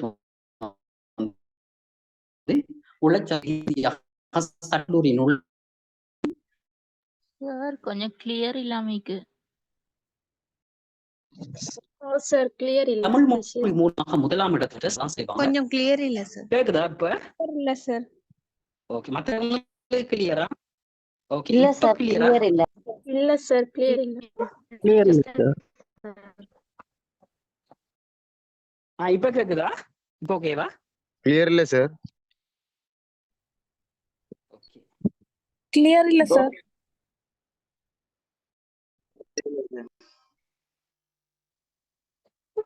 கிளியர் இல்ல சார். Just wait. ஓகே, சரி இப்ப ஓகேவா? கொஞ்சம் செக் பண்ணுங்க. Okay sir. Okay sir. Okay, ஏதாவது Okay, sir. சின்ன சின்ன வந்தா கட்டாயமா வந்து அப்டேட் பண்ணுங்க. Okay, thank you. ஓகே, எங்களுடைய மாஸ்டர் எக்ஸ்பர்ட் வந்து ஃபவுமின்சல் செய்வாங்க. சும்மா ஃபுல்லாவே வந்து ஒயிட் போர்ட் யூஸ் பண்ணி தான் நம்ம முழுமையாக ஒவ்வொரு விஷயமாக பாடி தருவோம். ஆனா கொஞ்சம் டிஃப்ரெண்டாக அந்த மாதிரி மெத்தட் வந்து நாங்க கொஞ்சம் ஃபுல்லா வெரி டிஃப்ரெண்டாக செய்ய போறோம், வித்தியாசமாக. ஏன்னா எல்லா பிள்ளைகளையும் கவர் பண்ணணும். நீங்க வந்து 0 மட்டத்துல இருந்தாலும் பிரச்சனை இல்லை, 10 மார்க்ஸ் எடுக்கிறாலும் 20 மார்க்ஸ் 40 50 இருந்தாலும் பிரச்சனை இல்லை. உங்களை 2-3 மாதங்கள்ல அந்த இலக்க நோக்கி நகர்த்துறது தான் எங்களுடைய முழுமையான வேலை. சோ நீங்க எந்த லெவல்ல இருந்தாலும் சரிதான். பிள்ளைகளை 4 வகையினர் இருக்காங்க, ஸ்லோ, மீடியம், எவரேஜ், அடுத்தது வந்து ஹை லெவல். சோ எல்லாரையும் கவர் பண்ண மாதிரி தான் இதெல்லாம் வந்து எஜுகேஷன் வந்து சிஸ்டங்கள். அந்த விஷயங்கள்லாம் பேஸ் பண்ணி தான் ஃபுல்லாவே கொண்டு போவோம். அடுத்தது வந்து எங்களுடைய மொழி ஆற்றல் வந்து நாங்க செய்யறது வந்து தமிழ் ஆசிரியர்களை வச்சு செய்யறதுல, தமிழ் ஆசிரியர்களுக்கு கற்பிக்கின்ற ஒரு வருகை தர விரிவுரையாளர். உங்களுக்கு தெரியும் தேசிய கல்வி நிர்வாகம் அதனுடைய வருகை தர விரிவுரையாளர், தமிழ் பாட ஆசிரியர்களுக்கான வருகை தர விரிவுரையாளர் மற்றும் இலங்கை திறந்த பல்கலைக்கழகத்தினுடைய ஆசிரியர்களுக்கான வருகை தர விரிவுரையாளர், தமிழ் வழிகாட்டி நூல் பாடசாலை ஆசிரியர்களுக்கு கற்பிக்கப்படுகின்ற வருகை தர அந்த வழிகாட்டி நூல்ற உருவாக்கக்குழு உறுப்பினர், மொடியூல்ஸ் உருவாக்கக்குழு உறுப்பினர் தான் உங்களுக்கு முழுமையாக எங்களுடைய சதாத் சார் தான் முழுமையாக உங்களுக்கு செய்வாரு. சோ அதுல இருந்து உங்களுக்கு என்னென்ன டவுட்ஸ் எல்லாம் அவர் சொல்ற ஒரு விஷயம் வந்து பிழைகளை கண்டுபிடிங்க. ஏன்னா சரியான மட்டும் படிக்கிறது வந்து படிப்பு இல்ல, பிழைகளை கண்டுபிடிக்கணும். அதுதான் மிக முக்கியமான ஒரு விஷயம் அப்படிங்கிறது. சோ இவ்வளவு இன்னும் பேசிக்கொண்டே இருக்கலாம். ஆனா நான் கெசட்ல சில விஷயங்களை வந்து உங்களுக்கு நான் காட்டிதரேன். சோ கொஞ்சம் கவனமாக பார்த்துக்கோங்க. சரியா? இதுதான் கெசட், ஆல்ரெடி வாசி பார்த்துருப்பீங்க. நான் முக்கியமான விஷயங்களை மட்டும் தொட்டுக்கொண்டு செல்கிறேன். சரிங்களா? ஏதாவது டவுட்னா கடைசியில நீங்க கேட்கலாம். உங்களுக்கு தெரியும் இதுல வந்து செப்டம்பர் மாதம் 1ஆவதுல போட்டிருப்பாங்க.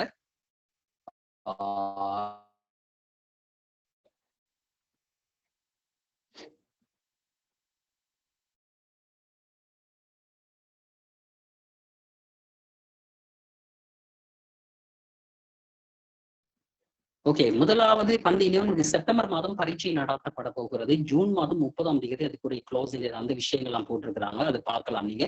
சோ முதலாவதுல அடுத்தது பரீட்சை வந்து அட்டவணை 1-2ல தான் அதுக்கான மாவட்டங்கள் அதுக்குரிய நகரங்கள் குறிப்பிடப்பட்டிருக்கும். நீங்க அதை கவனித்திருக்கலாம், பார்த்திருக்கலாம். ஆன்லைன் அப்ளிகேஷன் நிறைய பேர் வந்து ஃபில் பண்றதுல சில பிள்ளைகள் விட்டுருக்கலாம். அதுல என்னென்ன பிள்ளைகள் விட்டுருக்கீங்கன்னு நான் கொஞ்சம் வந்து கடைசியில இது முடிச்ச உடனே சொல்றேன். கொஞ்சம் எல்லோருமே கட்டாயமாக வந்து இதுல பார்ட்டிசிபேட் பண்ணுங்க, அதுல எல்லா விஷயங்களும் உங்களுக்கு வழங்கப்படும்.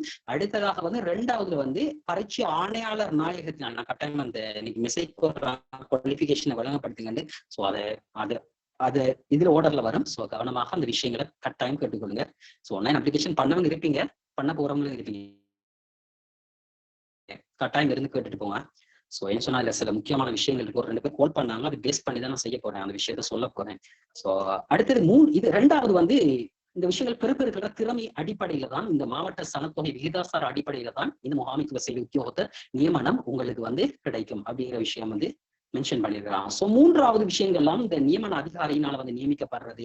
அடுத்தது வந்து குறைந்தது 3 வருடங்கள் அந்த இடத்துல அந்த பதவி வேர்க் பண்ணணும் அப்படிங்கிற விஷயம் எல்லாமே வந்து மென்ஷன் பண்ணிருக்கிறாங்க. கொஞ்சம் கவரேஜ் இல்ல. மற்றவங்களுக்கு என்ன மாதிரி இருக்குது? கவரேஜ் வருதில்ல சார். கிளியர் சம்டைம் விளங்க மாட்டேங்குது சார்.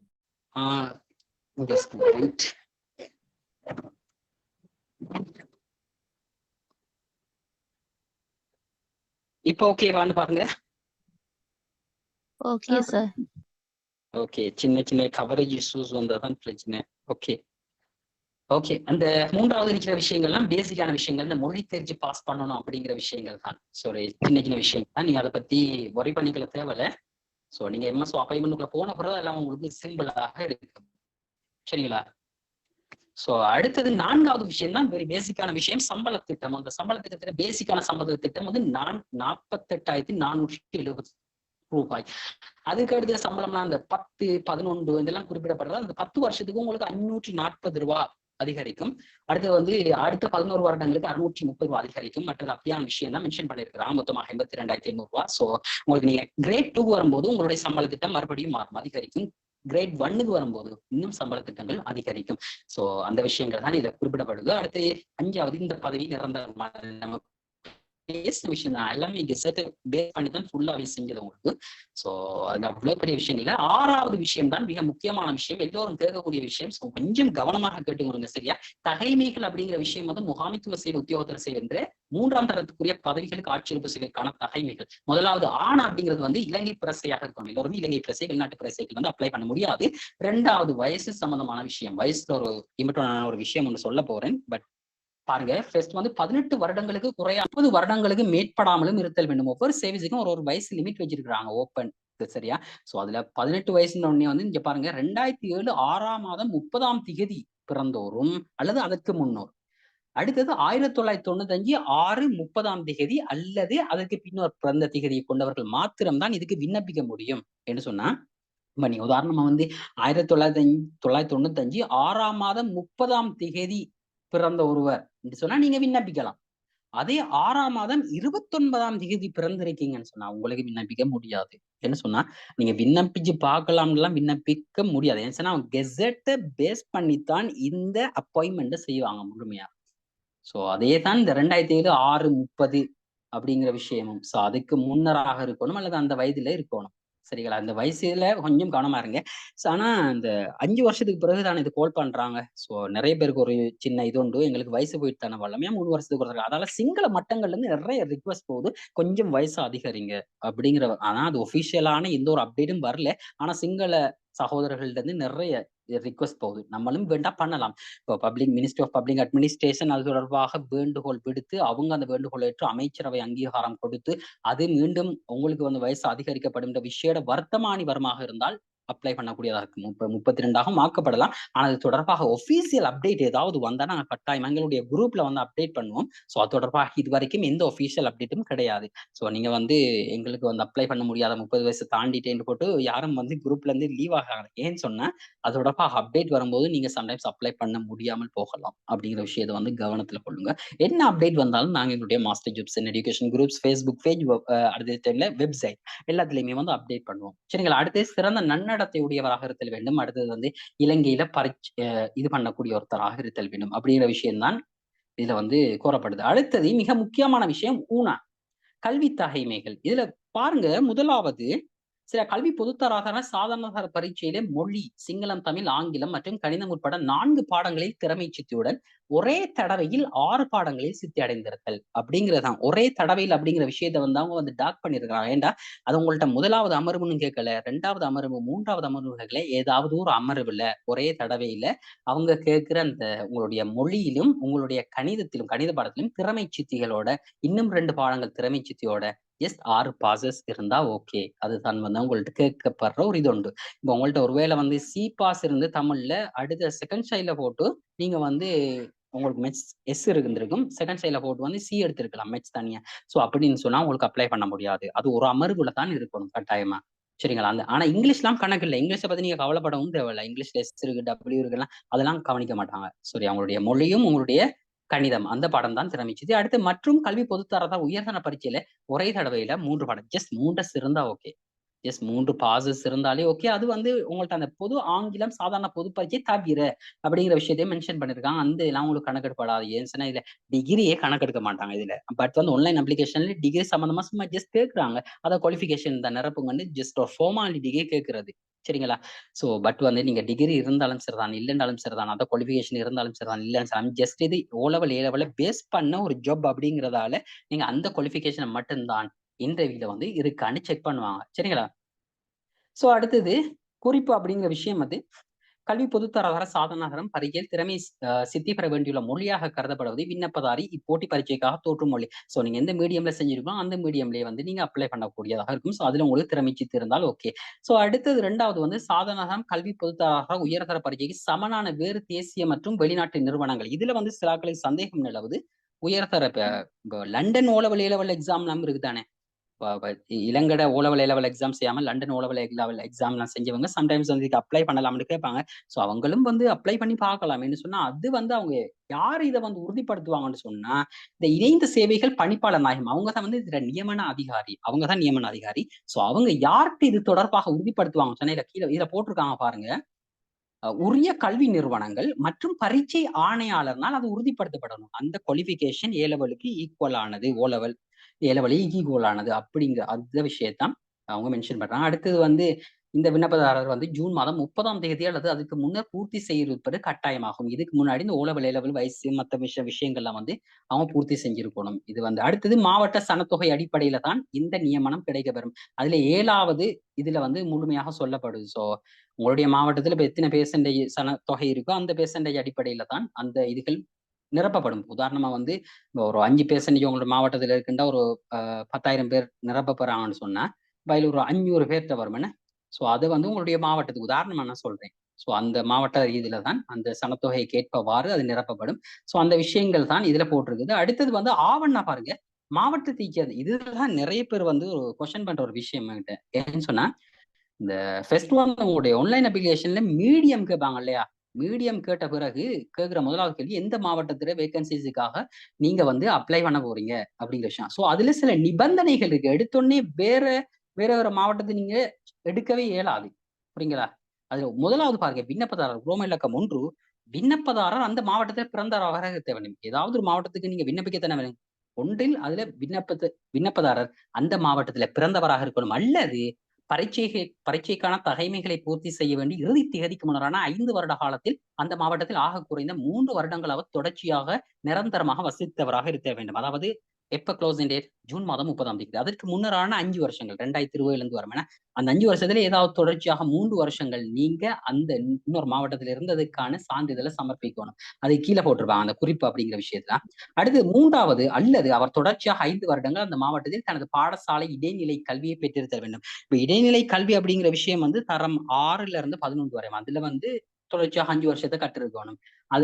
அது எதுல வந்து அவங்க வந்து ப்ரூஃப் பண்றாங்கடா இன்டர்வியூல இந்த பிறப்பு சான்றிதழ், கிராம உத்தியோகத்தர் சான்றிதழ், அல்லது மற்றும் 3 வருடங்கள் தொடர்ச்சியான பதிவை உறுதிப்படுத்தும் வாக்காளர் எலெக்ஷன் டாப். அடுத்தது மாணவர் செயலாற்றுகை படிவம், இந்த லீவிங் சர்டிபிகேட் மூலமாக உறுதிப்படுத்தப்படணும் அப்படிங்கிற விஷயம் வந்து அது வந்து இன்டர்வியூ டைம்ல நீங்க உங்களுக்கு அனுப்புவாங்க லெட்டர், அதை பார்த்து நீங்க கொண்டு போனீங்கன்னா சரி. அந்த விஷயங்கள் தான் அதுல அந்த அந்த 7வது இதுல குறிப்பிடப்படுது. 8வது விஷயங்கள் பாத்தீங்கன்னு சொன்னா இதுல வந்து அங்கவீன முறையோருக்காக வந்து 3 வீதம் ஒதுக்கப்படுது. சோ அதுல வந்து ஒவ்வொரு பாடத்திலையும் இது பொதுவானது, இவங்களுக்கும் போட்டிருக்காங்க, எல்லாருக்குமே பொதுவானது 40 வீதம் புள்ளிகள் பெறணும். இப்போ மொழியாற்றல்னு சொன்னா 100க்கு 40 வீதம், அதுல நீங்க 100க்கு 40 புள்ளிகள் பெறணும். உழைச்சார்பு அதுலயும் 100க்கு 40 புள்ளிகள் பெறணும். மொத்தமாக 2,50 வீதம், அதாவது மொத்தமாக 200க்கு 100 புள்ளிகளை பெற்றாதான் நீங்க நேர்முக பரீட்சைக்கு தெரிவு செய்யப்படக்கூடிய ஒருவர் கருதப்படுவீங்க. அதுக்கப்புறம் என்ன செய்வாங்கடா, ரேங்க் பண்ணுவாங்களே, அந்த ரேங்குக்குள்ள வர்றதுக்கான குவாலிபிகேஷன் தான் இது. ஸோ இப்போ நான் சொன்ன மாதிரி ஒரு 100 பேர் உங்களுடைய மாவட்டத்துல இது பண்றாங்கன்னு சொன்னா இந்த 40 மார்க்ஸ் ஒவ்வொரு பாடத்திலையும் எடுத்து மொத்தமாக 50 புள்ளிகளுக்கு மேல எடுத்தவங்களை தான் ரேங்க் பண்ண போவாங்க. சரியா, ஃபுல்லா அவங்கள தான் ரேங்க் பண்ணுவாங்க. ஒருவேளை நீங்க உதாரணமா உழைச்சார்புல 39 புள்ளிகள் எடுத்துட்டீங்க, மொழியாற்றல்ல 99 புள்ளிகள் எடுத்துட்டீங்கன்னு வைப்போமே, நீங்க அந்த நேர்முக பரீட்சைக்கு தெரிவு செய்யப்பட மாட்டீர்கள். அப்படிங்கிறது மிக வேதனைக்குரிய ஒரு விடயம். அதனாலதான் 40 புள்ளிகள் அப்படிங்கிறது பேசிக் லெவல். பட் நம்ம வந்து கைட் பண்றது எல்லாமே 85, 90, 95 புள்ளிகளுக்கு தான். ஸோ நீங்க அதை பத்தி கவலைப்பட தேவையில்ல. ஸோ அடுத்தது வந்து குறிப்பு, அங்கவீன புனர்வாழ்வு நிபந்தனைகளில் ஒருவர். இதுல என்ன சொல்றாங்கன்னா, அந்த பொய்யான நான் அங்கவீனர் அப்படின்னு சொல்லி வந்து நீங்க பொய்யான சர்டிபிகேட்லாம் வந்து என்ன செய்யக்கூடாது, அவங்களுக்கு அனுப்பக்கூடாது. அது கண்டுபிடிக்கப்பட்டால் உங்களுக்கு என்ன செய்யும், நியமனம் இல்லாமல் போகும் என்று அவங்களுக்கு 3 வீதம் வந்து கொடுக்கப்படும். சோ இந்த விஷயம் மிக முக்கியமானது. பரீட்சை நடைமுறை. இந்த பரீட்சை வந்து சிங்களம், தமிழ் மற்றும் ஆங்கில மொழி மூலங்கள்ல நடத்தப்படும். ஒருவர் ஒரு மொழி மூலத்தை தான் நீங்கள் தெரிவு செய்ய வேண்டும். சரியா? சோ அதுல இது எல்லாரும் விஷயம் மொழியாற்றல் அப்படிங்கிற விஷயத்த ஃபுல்லாவே சொன்னேன். மே 18ஆம் தேதி. உழைச்சார்பு 100 புள்ளிகள் ஒரு மனிதன். இதுல 50 கேள்விகள் கேட்கப்படும். ஒரு கேள்விக்கு 2 புள்ளிகள். அப்படின்னு சொன்னா 50 தர 2 100 புள்ளிகள் வரும். சோ அந்த மொழியாற்றல்ல இதுதான் பேப்பர் ஸ்ட்ரக்சர். பரீட்சார்த்திகள் கருத்துக்களை வெளியிடுதல், கிரகித்தல், எழுத்துக்களின் பிரயோகம், மொழியும். சோ இதை நீங்க வாசிச்சு பாத்தீங்கன்னா இதுக்கேற்பதான் அந்த பரீட்சை வினாத்தாளையும் போன மாதிரி எடுத்திருந்தாங்க. இனியும் செப்டம்பர் மாதத்துக்காக அதையும் அதே இதுலதான் எடுக்க போறாங்க. சோ உழைச்சார்பு 50 வினாக்களை கொண்டிருக்கும். சோ தர்க்க ரீதியாக கணக்கு திறன், பொதுவான நுண்ணறிவு இப்படியான வினாக்களை கொண்டு காணப்படும். சோ அதோட ஸ்ட்ரக்சரே உங்களுக்கு நான் அப்படி சொன்னது. சோ கடமை நோக்கங்களுக்காக விண்ணப்பதாரர்களின் தகைமைகளையும் ஆற்றல்களையும் சோதிக்கக்கூடிய வகையில் தான் இந்த வினாப்பத்திரம் தயாரிக்கப்படும். சோ அந்த கணக்கு உழைச்சார்பு வினாக்களாக இருந்தாலும் சரி, மொழியாற்றல் கேட்கப்படுற அந்த கடிதங்கள், கிரகித்தல், கட்டுரை எல்லாம் என்ன எதை குறிக்குது, சோ அந்த முகாமைத்துவ சேவை உத்தியோகத்தர் அந்த பொறுப்பு கடமைகளை நிறைவேற்றுறதுக்கான ஒரு இதுவாகத்தான் அதுவும் அந்த வினாத்தாளும் தயாரிக்கப்படுது அப்படிங்கிற விஷயத்தை கருத்துல கொள்ளுங்க. சோ அடுத்த எல்லாம் பேசிக்கான விஷயம். இதுல அதுல அப்படி நான் சொல்ல விஷயம் தான். இப்பறிக்கையில் தகைமை பெறுவதற்கு விண்ணப்பதாரிகள் ஒவ்வொரு பாடத்திற்கும் ஒதுக்கப்பட்டுள்ள புள்ளிகளில் ஆக குறைந்தது 40 வீதம் 40 புள்ளிகளையாவது நீங்கள் பெற வேண்டும். மொத்தமாக 50 வீதம், அதாவது ஒவ்வொரு பாடத்திலும் 40 பெற்று மொத்தமாக 100 புள்ளிகளை 2லையும் சேர்த்து 100 புள்ளிகளுக்கு மேல பெறணும். அப்போதான் நீங்க வந்து இந்த போட்டிக்கு, இந்த காம்படிஷனுக்கு, இந்த அப்பாயின்மெண்ட்டுக்கு குவாலிஃபைடான ஒருவர், அதாவது நேர்முக பரீட்சைக்கு தெரிவாகக்கூடிய ஒருவர், நேர்முக பரீட்சை பேர் பட்டியல வரக்கூடிய ஒருவர் அப்படின்னு அவங்க வந்து ரேங்க் பண்ணுவாங்க. சரிங்களா? சோ அடுத்தது ரிசல்ட்ஸ் தான் வழமை தானே உங்களுக்கு வீடுகளுக்கு அனுப்பி வைக்கப்படும். இந்த எக்ஸாம் டிபார்ட்மெண்ட் இதுல வெப்சைட்லையும் வழங்கப்படும். நாங்களும் எங்களுடைய குரூப்ல தொடர்பாக வந்த உடனே அப்டேட் பண்ணுவோம். சோ அடுத்தது 10வது முக்கியமான விஷயம் தான் பொய்யான தகவல்களுக்கான தண்டனைகள். இது வந்து வழமையாக கீழே எல்லாமே சொல்லப்படுறது. பரீட்சை நிபந்தனைகள் ஆன்லைன்ல தான் நீங்க இந்த மாதிரி சொன்னா போன முறை எம்எஸ்ஓ எப்படி இருந்தது, உங்களுக்கு வந்து ஜஸ்ட் வந்து இந்த பேப்பரை பிரிண்ட் அவுட் எடுத்து டவுன்லோட் பண்ணி பிரிண்ட் அவுட் எடுத்து நிரப்பக்கூடிய. ஆனா இந்த மாதிரி ஆன்லைன்லயும் மாத்திட்டாங்க. எல்லா எக்ஸாமே அப்படிதான் செய்யறாங்க. இப்போ ஓலவல் ஏலவல் எக்ஸாம் இருக்கலாம், டிபார்ட்மெண்ட் என்னென்ன எக்ஸாம் ஏன்னா அது வெரி ஈஸியா போயிட்டு அவங்களுக்கு. இப்போ பேப்பரை பிரிண்ட் அவுட் எடுத்து நீங்க வந்து அதை டவுன்லோட் பண்ணி பிரிண்ட் அவுட் எடுத்து கம்ப்ளீட் பண்ணி நீங்க திரும்ப பரீட்சை திணைக்களத்துக்கு அனுப்பி அந்த பேப்பர் அவங்க வந்து அந்த அப்ளிகேஷனை வந்து திரும்ப கம்ப்யூட்டர்ல டைப் பண்ணி டேட்டா பண்ணி திரும்ப அட்மிஷன் கார்டு, அது சரியான காலம் எடுக்கும். ஸோ இப்போ என்ன செய்யலாம், ஆன்லைன் அப்ளிகேஷன் நிரப்பினோடனே நீங்க எல்லா தகவலுமே உங்களோட டேட்டா பேஸ்ல போயிடும். உடனடியாக அட்மிஷன் கார்டு எடுத்தாங்களா அனுப்பிடுவாங்க. இப்போ ஜூன் மாதம் கால் பண்ண எக்ஸாம் இடையில 2 மாதங்கள் தான் இருக்கு பாருங்க, ஜூலை ஆகஸ்ட். அந்த ஏன்னா அவ்வளவு வெரி ஈஸி ஆன்லைன் அப்ளிகேஷன், அது அவங்களோட ஈஸிக்காக பார்க்குற ஒரு விஷயம். ஸோ அதால செப்டம்பர் மாதமே எக்ஸாம் நடக்கும். பரீட்சை கட்டணம் 600 ரூபாய். அந்த 600 ரூபாய் தாண்டி நீங்க குறையவும் நீங்க போடக்கூடாது, கூடவும் போடக்கூடாது. 650 ரூபா 1000 ரூபாய் போட்டுறக்கூடாது. 590 ரூபா 500 ரூபாய் போட்டுறக்கூடாது. உங்களோட அப்ளிகேஷன் ரிஜெக்ட் ஆகும். 600 ரூபாய் 600 ரூபாய் மட்டும்தான். எந்த கெசட்டை மட்டும்தான் பேஸ் பண்ணி சொல்லணும். ஸோ இதுல வந்து இந்த 4 முறைகள் மூலமும் bank credit card, debit card, Ceylon, அடுத்து வந்து டெலஸ்லி பேமெண்ட், இதன் மூலமாக மட்டும்தான் நீங்கள் பேமெண்ட் பண்ணக்கூடியதாகும். இவங்க வந்து விசா, அதாவது வந்து credit card debit card first option. நான் ஆல்ரெடி வந்து அந்த வீடியோல விளங்கப்படுத்திருந்தேன் அது நான் ஃபுல்லாவே முழுமையாவே. ஸோ இதுல வந்து ஒரு சில பிரச்சனைகள் இருக்குது சில ஆட்களுக்கு. ஒரு 2 பேர் நீங்க கால் பண்ணியிருந்தீங்க, அது தொடர்பாக நான் கடைசியில பேசுறேன். ஸோ அதுல இந்த ஆன்லைன் அப்ளிகேஷன்ல என்னென்ன பண்ணணும், என்னென்ன மீட்ல இந்த விஷயங்கள் தான் வழமையாக ஒவ்வொரு பரீட்சைக்கும் சொல்ற விஷயங்களை தான் கடைசியில எல்லாமே போட்டிருக்காங்க முழுமையா ஃபுல்லாவே. சரிங்களா? ஸோ பரீட்சைக்கு உள்வாங்குதல் இதெல்லாம் வந்து பரீட்சைக்கு நீங்க எப்படி தோற்றணும், இதை ஜஸ்ட் நீங்க வாசி பார்க்கலாம். நம்மளோட வழமையான கெசட் தான் ஃபுல்லாவே. பரீட்சைக்கு போகும்போது தேசிய அடையாள அட்டை அல்லது பாஸ்போர்ட் அல்லது டிரைவிங் லைசன்ஸை கொண்டு போகணும். சரி, அவங்களுடைய அடையாளத்தை முக அடையாளத்தை வந்து வெளிப்படுத்தணும் அப்படிங்கிற விஷயங்கள் தான். ஸோ தமிழ் சிங்களத்துல வந்து ஏதோ ஆங்கில மொழியில அறிவித்தல்கள் எதுவும் முரண்பாடு காணாமல் சிங்கள மொழி மூலமான அறிவித்தலே வலுவுள்ளதாக இருக்கும் அப்படிங்கிற விஷயமா. அதுக்கடுத்தே வந்து இந்த அட்டவணை 1ல வந்து மாவட்டத்துல இலக்கம் நீங்க அங்க வந்து ஆன்லைன் அப்ளிகேஷன்ல கேட்கிற அந்த டிஸ்ட்ரிக்டை வந்து கொடுக்கும்போது இதுதான் வரும். ஸோ இதுல இருந்து ஒன்று கொடுத்தீங்கன்னா அதுக்கப்புறம் எந்தெந்த சென்டர்ஸ்ல எக்ஸாம் நடத்த போகுது அந்த விஷயங்கள் இதுல சொல்லப்பட்டிருக்கு. எந்தெந்த நம்பர் அப்படிங்கிற நீங்க ஃபர்ஸ்ட் சாய்ஸும் கேட்டிருப்பாங்க, செகண்ட் சாய்ஸும் கேட்டிருப்பாங்க. இப்ப ஆன்லைன் அப்ளிகேஷன்ல என்ன விஷயம்னு சொன்னா வந்து சரியா, ஆன்லைன் அப்ளிகேஷன்ல நிரப்பும் போது நிறைய பேர் என்ன செஞ்சீங்கன்னு சொன்னா வந்து சிலாக்கள் கால் பண்ணிருந்தீங்க. ஸோ உங்களுக்கு வந்து பேமெண்ட் ரிசீவ்டு அப்படிங்கிற ஒரு மெசேஜ் ஒன்று வந்தோடனே அதோட சிலாக்கள் நிப்பாட்டிடுறீங்க. அதோட நிப்பாட்டக்கூடாது, புரியுதுங்களா? அது ஒரு 2 பேர் அப்படி செஞ்சிருக்கீங்க. அதான் நான் அவங்களுக்கு எகைன் வந்து இன்ஸ்ட்ரக்ட் பண்ணி ஃபுல்லாவே அவங்களோட அப்ளிகேஷன் டவுன்லோட் பண்ணி கொடுத்தது ஃபுல்லாவே. ஸோ அதுல என்ன விஷயம்னு சொன்னா இந்த இன்ஸ்ட்ரக்ஷன்ஸ் வந்து நீங்க இதை வந்து எங்க பார்த்துருக்கலாம்னு சொன்னா ஆன்லைன் அப்ளிகேஷன் கம்ப்ளீட் பண்ணும்போது பார்த்துருக்கலாம். என்ன பிரச்சனைன்னு சொன்னா நான் ஆல்ரெடி சொன்ன பிரச்சனை, அவங்க இன்ஸ்ட்ரக்ஷனை வெறும் சிங்கள மொழியில மட்டும்தான் வெளியிட்டிருக்காங்க பரிச்சை திணைக்களம். பிள்ளையான ஒரு விஷயம். இன்னைக்கு தமிழ் பிள்ளைகளும் வந்து என்ன செய்யறாங்க, தமிழ் மொழி மூலமா தோன்ற பிள்ளைகளும் அவங்களும் வந்து அப்ளை பண்றாங்க. ஆகவே அவங்க தமிழையும் அங்க கொடுத்துருக்கணும். Hey, Mahan, someone what are doing, man? Why are you hearing the papers? Why are you hearing the papers? Wait, mute. Okay, thank you. சரி, ஓகே. இதுல என்ன விஷயம்னு சொன்னா இப்போ நீங்க வந்து பேமெண்ட் பண்ணிருப்பீங்களே, அந்த பேமெண்ட் மெத்தட்ல சில விஷயங்கள் வந்து மென்ஷன் பண்ணிருப்பாங்க. இதை தான் சொல்ல வந்தேன் நான். சரியா? இப்போ நீங்க 2 விதத்துல வந்து பேமெண்ட் பண்ணிருப்பீங்க. என்னென்ன மெத்தட்ல? ஒன்று வந்து கிரெடிட் கார்டுல அல்லது டெபிட் கார்டை யூஸ் பண்ணி பேமெண்ட் பண்ணிருக்கலாம். சரிங்களா? ஸோ அது இப்போ கிரெடிட் கார்டு அல்லது டெபிட் கார்டை வச்சு பேமெண்ட் பண்ணியிருந்தீங்கன்னு சொன்னா உங்களுக்கு அடுத்த வந்து பேமெண்ட் ஆகி உங்களுக்கு ஒரு இது வந்து ஓப்பன் ஆகிருக்கு.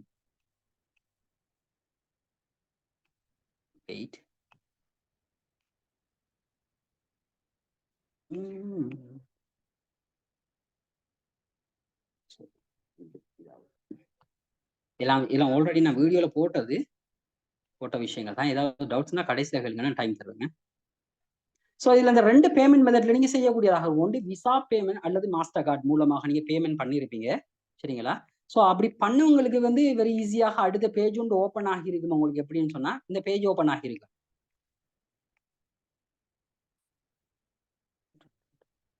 இந்த இன்வாய்ஸ் வந்து ஓப்பன் ஆகிருக்கு. சரிங்களா? இவங்க வந்து அதுக்கு ப்ரொசீட் கொடுத்திருந்தீங்கன்னு சொன்னா உங்களுக்கு அப்ளிகேஷன் சப்மிஷன் வெரிஃபிகேஷன் இந்த பேஜ் ஓப்பன் ஆகிருக்கும். சரிங்களா? ஸோ அதுல என்ன ஆகுப்பாங்கன்னா இந்த எக்ஸாம் அதுல மென்ஷன் பண்ணிப்பாங்க, உங்களோட நேம் இதுல கொடுக்கணும். சரிங்களா? ஒரு 2 பேர் அதுல இந்த மிஸ்டேக் பண்ணிருக்கீங்க. ஏன்னு சொன்னா உங்களோட அப்ளிகேஷன் வந்து நீங்க பேமெண்ட் மட்டும் பண்ணா சப்மிட் ஆகாது. உங்களோட ஆன்லைன் அப்ளிகேஷன் அங்கேயே சேவ்லயே இருக்கும். சரிங்களா? நீங்க அதை சப்மிட் பண்ணணும், திரும்ப கம்ப்ளீட் அண்ட் சப்மிட் கொடுக்கணும். ஸோ நீங்க எகைன் வந்து உங்களோட நேமையும் அடுத்த என்ஐசி பாஸ்போர்ட்டையும் கொடுத்து கீழே இந்த 2 பாக்ஸையும் டிக் பண்ணணும். I agree the terms and condition of the department of examinations, I confirm the application submission for the examination. So அவங்களுடைய டேர்ம்ஸ் அண்ட் கண்டிஷன்ஸ் அக்செப்ட் பண்றோம்னு இந்த 2 பாக்ஸையும் டிக் பண்ணிட்டு கம்ப்ளீட் அண்ட் சப்மிட் கொடுத்துட்டீங்கன்னு சொன்னா உங்களுக்கு என்ன செஞ்சிருக்கும், உங்களுக்கு வந்து இந்த டவுன்லோட் அப்ளிகேஷன், உங்களுடைய அப்ளிகேஷன் டவுன்லோட் பண்ணி கொள்ளக்கூடியதாக இருக்கும். உங்களுடைய அப்ளிகேஷன் வந்து சக்சஸ்ஃபுல்லி சப்மிட்டட் அப்படின்னு ஒரு இமெயில் அல்லது மெசேஜ் வரும். உங்களுடைய இமெயில் அப்படி மெசேஜ் அப்படி சக்சஸ்ஃபுல்லி சப்மிட்டட் அப்படி வந்தா உங்களுடைய அப்ளிகேஷன் என்ன சக்சஸ் ஆக சப்மிட் பண்ணப்பட்டுன்னு அர்த்தம். உங்களுடைய அப்ளிகேஷனை நீங்க டவுன்லோட் பண்ணி நீங்க ஒருபோதுமே அனுப்ப தேவையில்லை, எக்ஸாம் டிபார்ட்மெண்ட்டுக்கு அனுப்ப வேணாம். இது உங்களுக்கான ஆதாரம். நீங்க அப்ளை பண்ணிருக்கீங்கிறதுக்கு ஒரே ஒரு ஆதாரம் என்னது, உங்களுடைய அப்ளிகேஷன் டவுன்லோட் பண்ணி நீங்க என்ன செய்யுங்க, அதை டவுன்லோட் பண்ணி பிரிண்ட் அவுட் எடுத்து உங்களோட ஃபைலுக்குள்ள அதுக்குன்னு தனியாக ஃபைல் வைங்க. எக்ஸாமுக்குன்னு மட்டும் தனியாக ஒரு ஃபைல் ஒன்று வச்சு அதுக்குள்ளே தான் உங்களுடைய ரிசிப்ட்னாலும் சரி தான் உங்களுடைய அப்ளிகேஷன் சரி தான் அதுக்குள்ள போட்டு வைங்க. சரிங்களா? இப்போ நிறைய ஒரு சிலர் என்ன செய்யுங்கன்னு சொன்னா அந்த பேமெண்ட் ரிசீவ் எக்ஸாம் டிபார்ட்மெண்ட்ல இருந்து நான் அதை கொஞ்சம் கடைசி என்று கேளுங்க வரேன். நான் எக்ஸாம் டிபார்ட்மெண்ட்ல இருந்து இன்னும் சில வந்து என்ன செய்யலாம், பேமெண்ட் ரிசீவ் இந்த மெசேஜை பார்த்துட்டு அப்படியே விட்டுடுறீங்க. சரிங்களா? உங்களுக்கு என்ன செய்யணும், அந்த அப்ளிகேஷன் அங்கேயே இருக்கும், அப்படியே சேவ்லயே இருக்கும். அவங்க இந்த விஷயத்தை செய்யுங்க. அடுத்தது வந்து இந்த பிஓசியில வந்து பேமெண்ட் பண்றவங்க அதுல ரெஃபரன்ஸ் நம்பர் உங்களுக்கு மெசேஜ்ல வரந்தானே அல்லது இமெயில் அட்ரஸ் வரந்தானே, அந்த ரெஃபரன்ஸ் நம்பர் எடுத்து கொண்டு போய் என்ன செய்வீங்க, பேங்க்ல நீங்க பேங்க்ல ஒரு ஸ்லிப்ல எழுதி வந்து பேமெண்ட் பண்ணுவீங்க டிபார்ட்மெண்ட் எக்ஸாம் டிபார்ட்மெண்ட்டுக்கு. அப்படி இல்லைன்னு சொன்னா என்ன செய்வீங்க, பேங்க்ல ஸ்மார்ட் பேங்கிங் ஆப் இருக்குன்னா பிஓசில அதன் மூலமா பேமெண்ட் பண்ணுவீங்க. பண்ணிட்டு அதுலயே மென்ஷன் பண்ணிப்பாங்க கண்டினியூ ஆஃப்டர் பேமெண்ட். இந்த 2வது பாக்ஸ் இருக்கு, புரியுதா? இந்த 2வது சிவப்பு கலர் பாக்ஸ் இருக்கு, அந்த பாக்ஸை கிளிக் பண்ணீங்கன்னு சொன்னா உங்களுக்கு இதுல ரெஃபரன்ஸ் நம்பர் கேட்கும். உடனடியா மேல உங்களுக்கு வந்து ரெஃபரன்ஸ் நம்பரை கொடுத்தீங்கன்னு சொன்னா, ஆகவே இதுக்கு எப்படி வருவீங்க இந்த ஆன்லைன் அப்ளிகேஷன் போலிங் சிஸ்டமுக்கு? அந்த ரெஃபரன்ஸ் நம்பர் கீழே உங்களுக்கு வந்து மெசேஜ்ல அல்லது இமெயில்ல கீழே ஒரு இதொன்று இருக்கும், லிங்க் ஒன்று, எக்ஸாம் டிபார்ட்மெண்ட் லிங்க். அந்த லிங்கை கிளிக் பண்ணீங்கன்னு சொன்னா உங்களுக்கு வந்து இந்த வெப் பேஜ் வந்து ஓப்பன் ஆகும். அதுக்கப்புறம் வந்து பேசிக்கான விஷயம் தான், கண்டினியூ ஆஃப்டர் பேமெண்ட் கொடுத்து இதுல ரெஃபரன்ஸ் நம்பர் கொடுத்து அதே பேஜ் வந்து இங்க உங்களுக்கு ஓப்பன் ஆகி உங்களுக்கு இதை ஆன்லைன் அப்ளிகேஷன் சப்மிஷன் வெரிஃபிகேஷனை கம்ப்ளீட் அண்ட் சப்மிட் பண்ண சொல்லலாம். இப்படிதான் நீங்க உங்களோட ஆன்லைன் அப்ளிகேஷனை வந்து டவுன்லோட் பண்ணி கொள்ளக்கூடியதாக இருக்கும். ஸோ இது உங்களுக்கு சக்சஸ்ஃபுல்லி அப்படிங்கிற மெசேஜ் வந்துன்னா உங்களோட ஆன்லைன் அப்ளிகேஷன் சக்சஸ் ஆக சப்மிட் ஆகிருன்னு அர்த்தம். ஸோ யாராவது அப்படி நீங்க பேமெண்ட் பண்ணிட்டு அப்படியே விட்டீங்க, இந்த இதை நிரப்பலன்னு சொன்னா நீங்க ஆல்ரெடி என்ன செஞ்சீங்க, நீங்க அந்த ஆன்லைன் அப்ளிகேஷனுக்கு போறதுக்கு என்ன செஞ்சீங்கன்னா, ஃபர்ஸ்ட் வந்து உங்களோட என்ஐசியை கொடுத்துருப்பீங்க, அடுத்தது உங்களோட மொபைல் நம்பரை கொடுத்தீங்க, அடுத்தது உங்களுடைய இமெயில் அட்ரஸ் கொடுத்தீங்க. அதே சிஸ்டம் தான் அந்த ஆன்லைன் அப்ளிகேஷன்ல போய் இது செஞ்சீங்கன்னு சொன்னா உடனடியாக ஓடிபி கேட்டு உங்களுடைய ஆன்லைன் அப்ளிகேஷன் அங்கே சேவ்லயே இருக்கும்.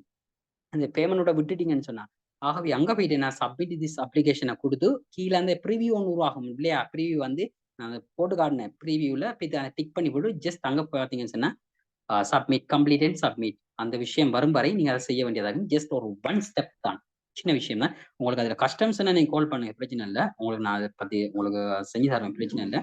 ஸோ ஏதாவது டவுட்ஸ் இருந்தா, கேள்விகள் இருந்தா நீங்க வந்து எங்களுக்கு வந்து இது பண்ணலாம், செட்ல போடலாம். அப்படி இல்லைன்னு சொன்னா வந்து நீங்க கால் மியூட் பண்ணிட்டு அன்மியூட் பண்ணிட்டு பேசலாம். எனி டவுட்ஸ் இருக்கா யாருக்காவது? சார் சொல்லுங்க சார், எனக்கும் இப்படி வந்துச்சு சார். நான் வந்து அதுக்கு பிறகு அந்த பேமெண்ட் பண்ண பிறகு தேங்க்யூ ஃபார் யுவர் பேமெண்ட் வந்துச்சு. அதுக்கு பிறகு நான் எதுவும் பண்ணல சார். எனக்கு அந்த நம்பர் வந்திருக்குது சார். தேங்க்யூ. நீங்க எதுல வந்து பேமெண்ட் பண்ணீங்க?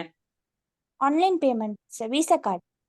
விசா கார்டுல பேமெண்ட் பண்ணிட்டீங்கன்னு சொன்னாலும் சரியா, உங்களுக்கு இந்த இன்வாய்ஸ் அப்படின்ற அடுத்த பேஜ் ஒன்று வரலையா? எனக்கு வரல, ஆனா அந்த நம்பர் வந்திருக்குது சார், அந்த ரெஃபரன்ஸ் நம்பர்.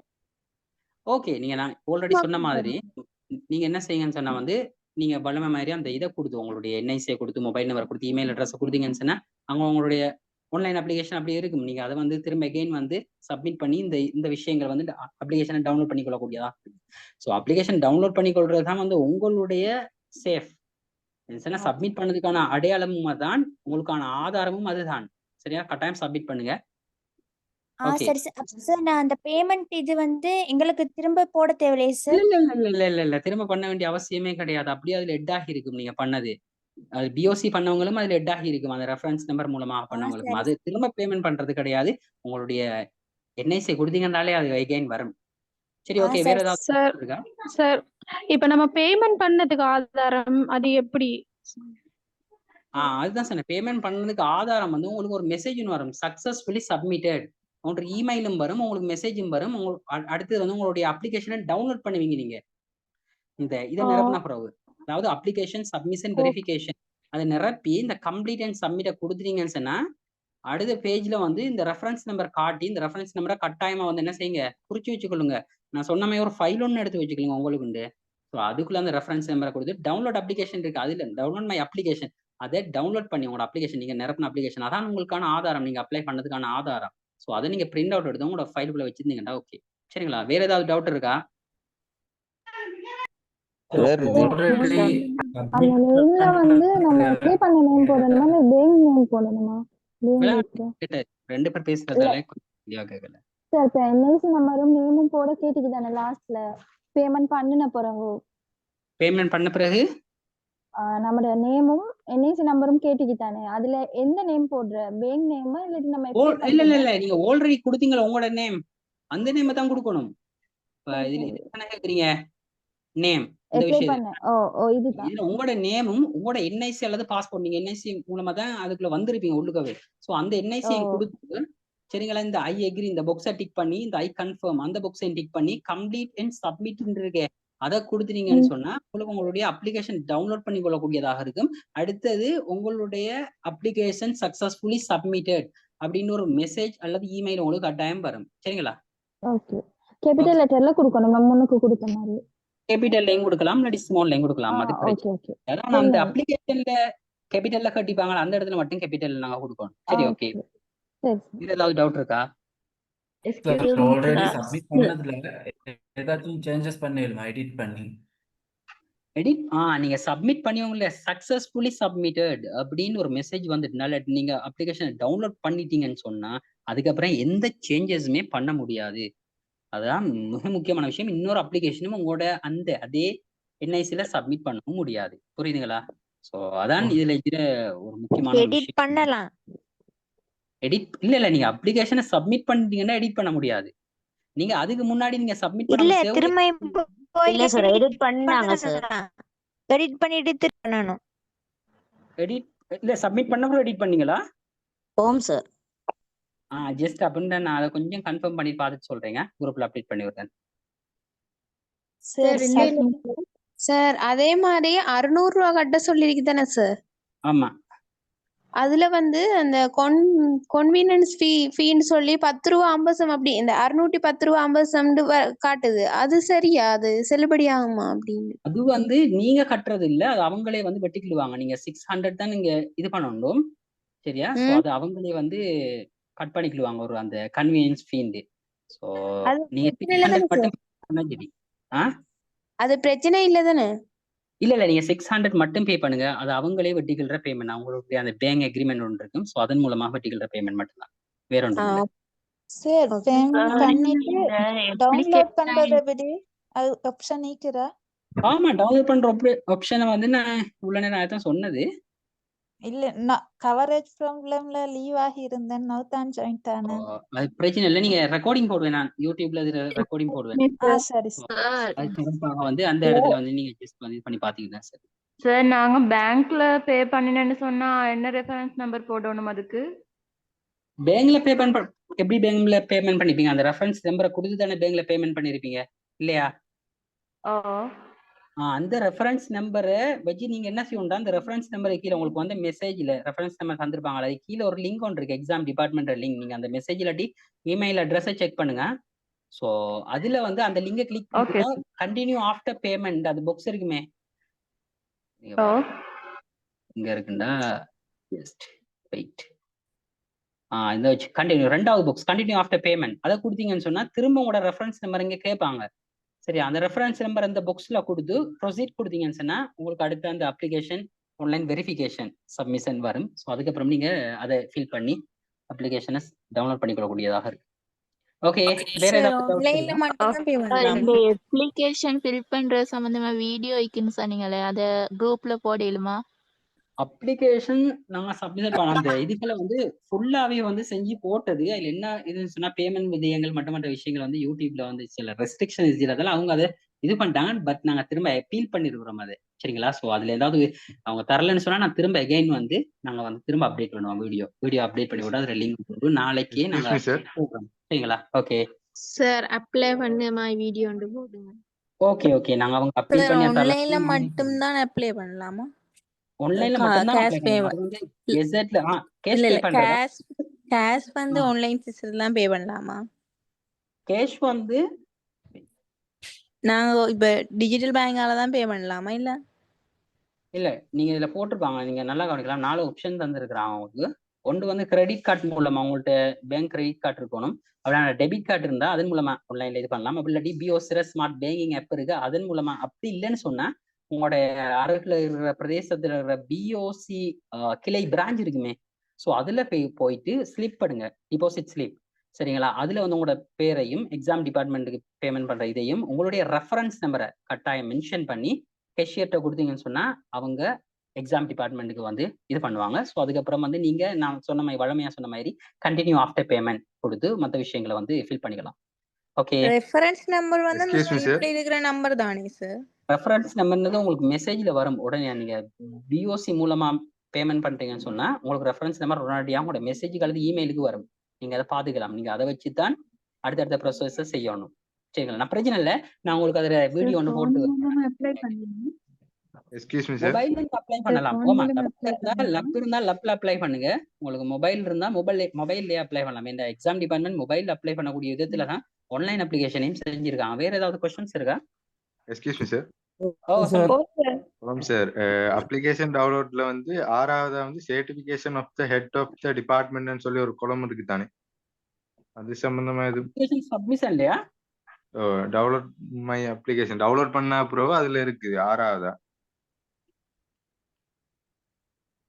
உங்களோட அந்த இதுல இருக்கு மேடம். ஸோ நீங்க அதை இப்பவே வச்சுக்கலீங்க, நீங்க அனுப்புறது இல்லை ஏன்னு சொன்னா அப்படி அவங்க நீங்க ஆல்ரெடி ஒரு ஒர்க்ல இருந்தீங்கன்னு சொன்னா அது இதுல ஆன்லைன் அப்ளிகேஷன்லயே வந்து எட் பண்ணிருப்பாங்க. சரிங்களா? ஸோ அது நீங்க கவர்மெண்ட் இல்லையா? அது வந்து ஆமா கவர்மெண்ட் இன்ஸ்டிடியூட்ல ஒர்க் பண்றவங்களுக்கு அது அப்பதான் தேவைப்படும். ஸோ இப்போதைக்கு ஒன்றும் ஒரு இதுவும் நீங்க பயன்படுத்த தேவையில்ல. ஸோ நீங்க அதை பத்தி கவலைப்படவும் தேவையில்ல. வேலை செய்யறவங்களுக்கு விளங்கல வேலை செய்யறவங்களுக்கு கவர்மெண்ட் இருக்கிறவங்களுக்கு ஆல்ரெடி வந்து ஒர்க் பண்றவங்களுக்கு வந்து அந்த ஆன்லைன் அப்ளிகேஷன்ல வந்து த்ரூ டிபார்ட்மெண்ட் அந்த விஷயங்கள்ல எதுவுமே கொடுக்கல. ஸோ நீங்க அதை பத்தி கவலைப்பட தேவையில்ல. ஸோ வந்து அதை விடுங்க. அதை பத்தி அவங்க கேட்டிருந்தாங்கன்னு சொன்னா தேவைப்படுத்தப்பட்டிருந்தால் அந்த ஆன்லைன் அப்ளிகேஷன்லயும் மென்ஷன் பண்ணிருப்பாங்க. சரிங்களா? ஸோ அதால நீங்க வந்து அதை பத்தி அலட்டி கூட தேவையில்லை. சார் குவாலிஃபிகேஷன்ல ஃபர்ஸ்ட் சேல மேக்ஸ்ல வந்து எஸ் எடுத்துட்டு செகண்ட் சேல சி எடுத்திருந்தா அப்ளை பண்ணலாமா? அது நான் அப்ப இதை வந்து குவாலிஃபிகேஷன் வழங்கப்படுத்தும் போது சொன்னேன். அதாவது வந்து இதை ஒரு விஷயம் மென்ஷன் பண்ணிருப்பாங்க பாருங்க, ஒரே தடவையில் அப்படிங்கிற விஷயத்த வந்து டாக் பண்ணிருப்பாங்க.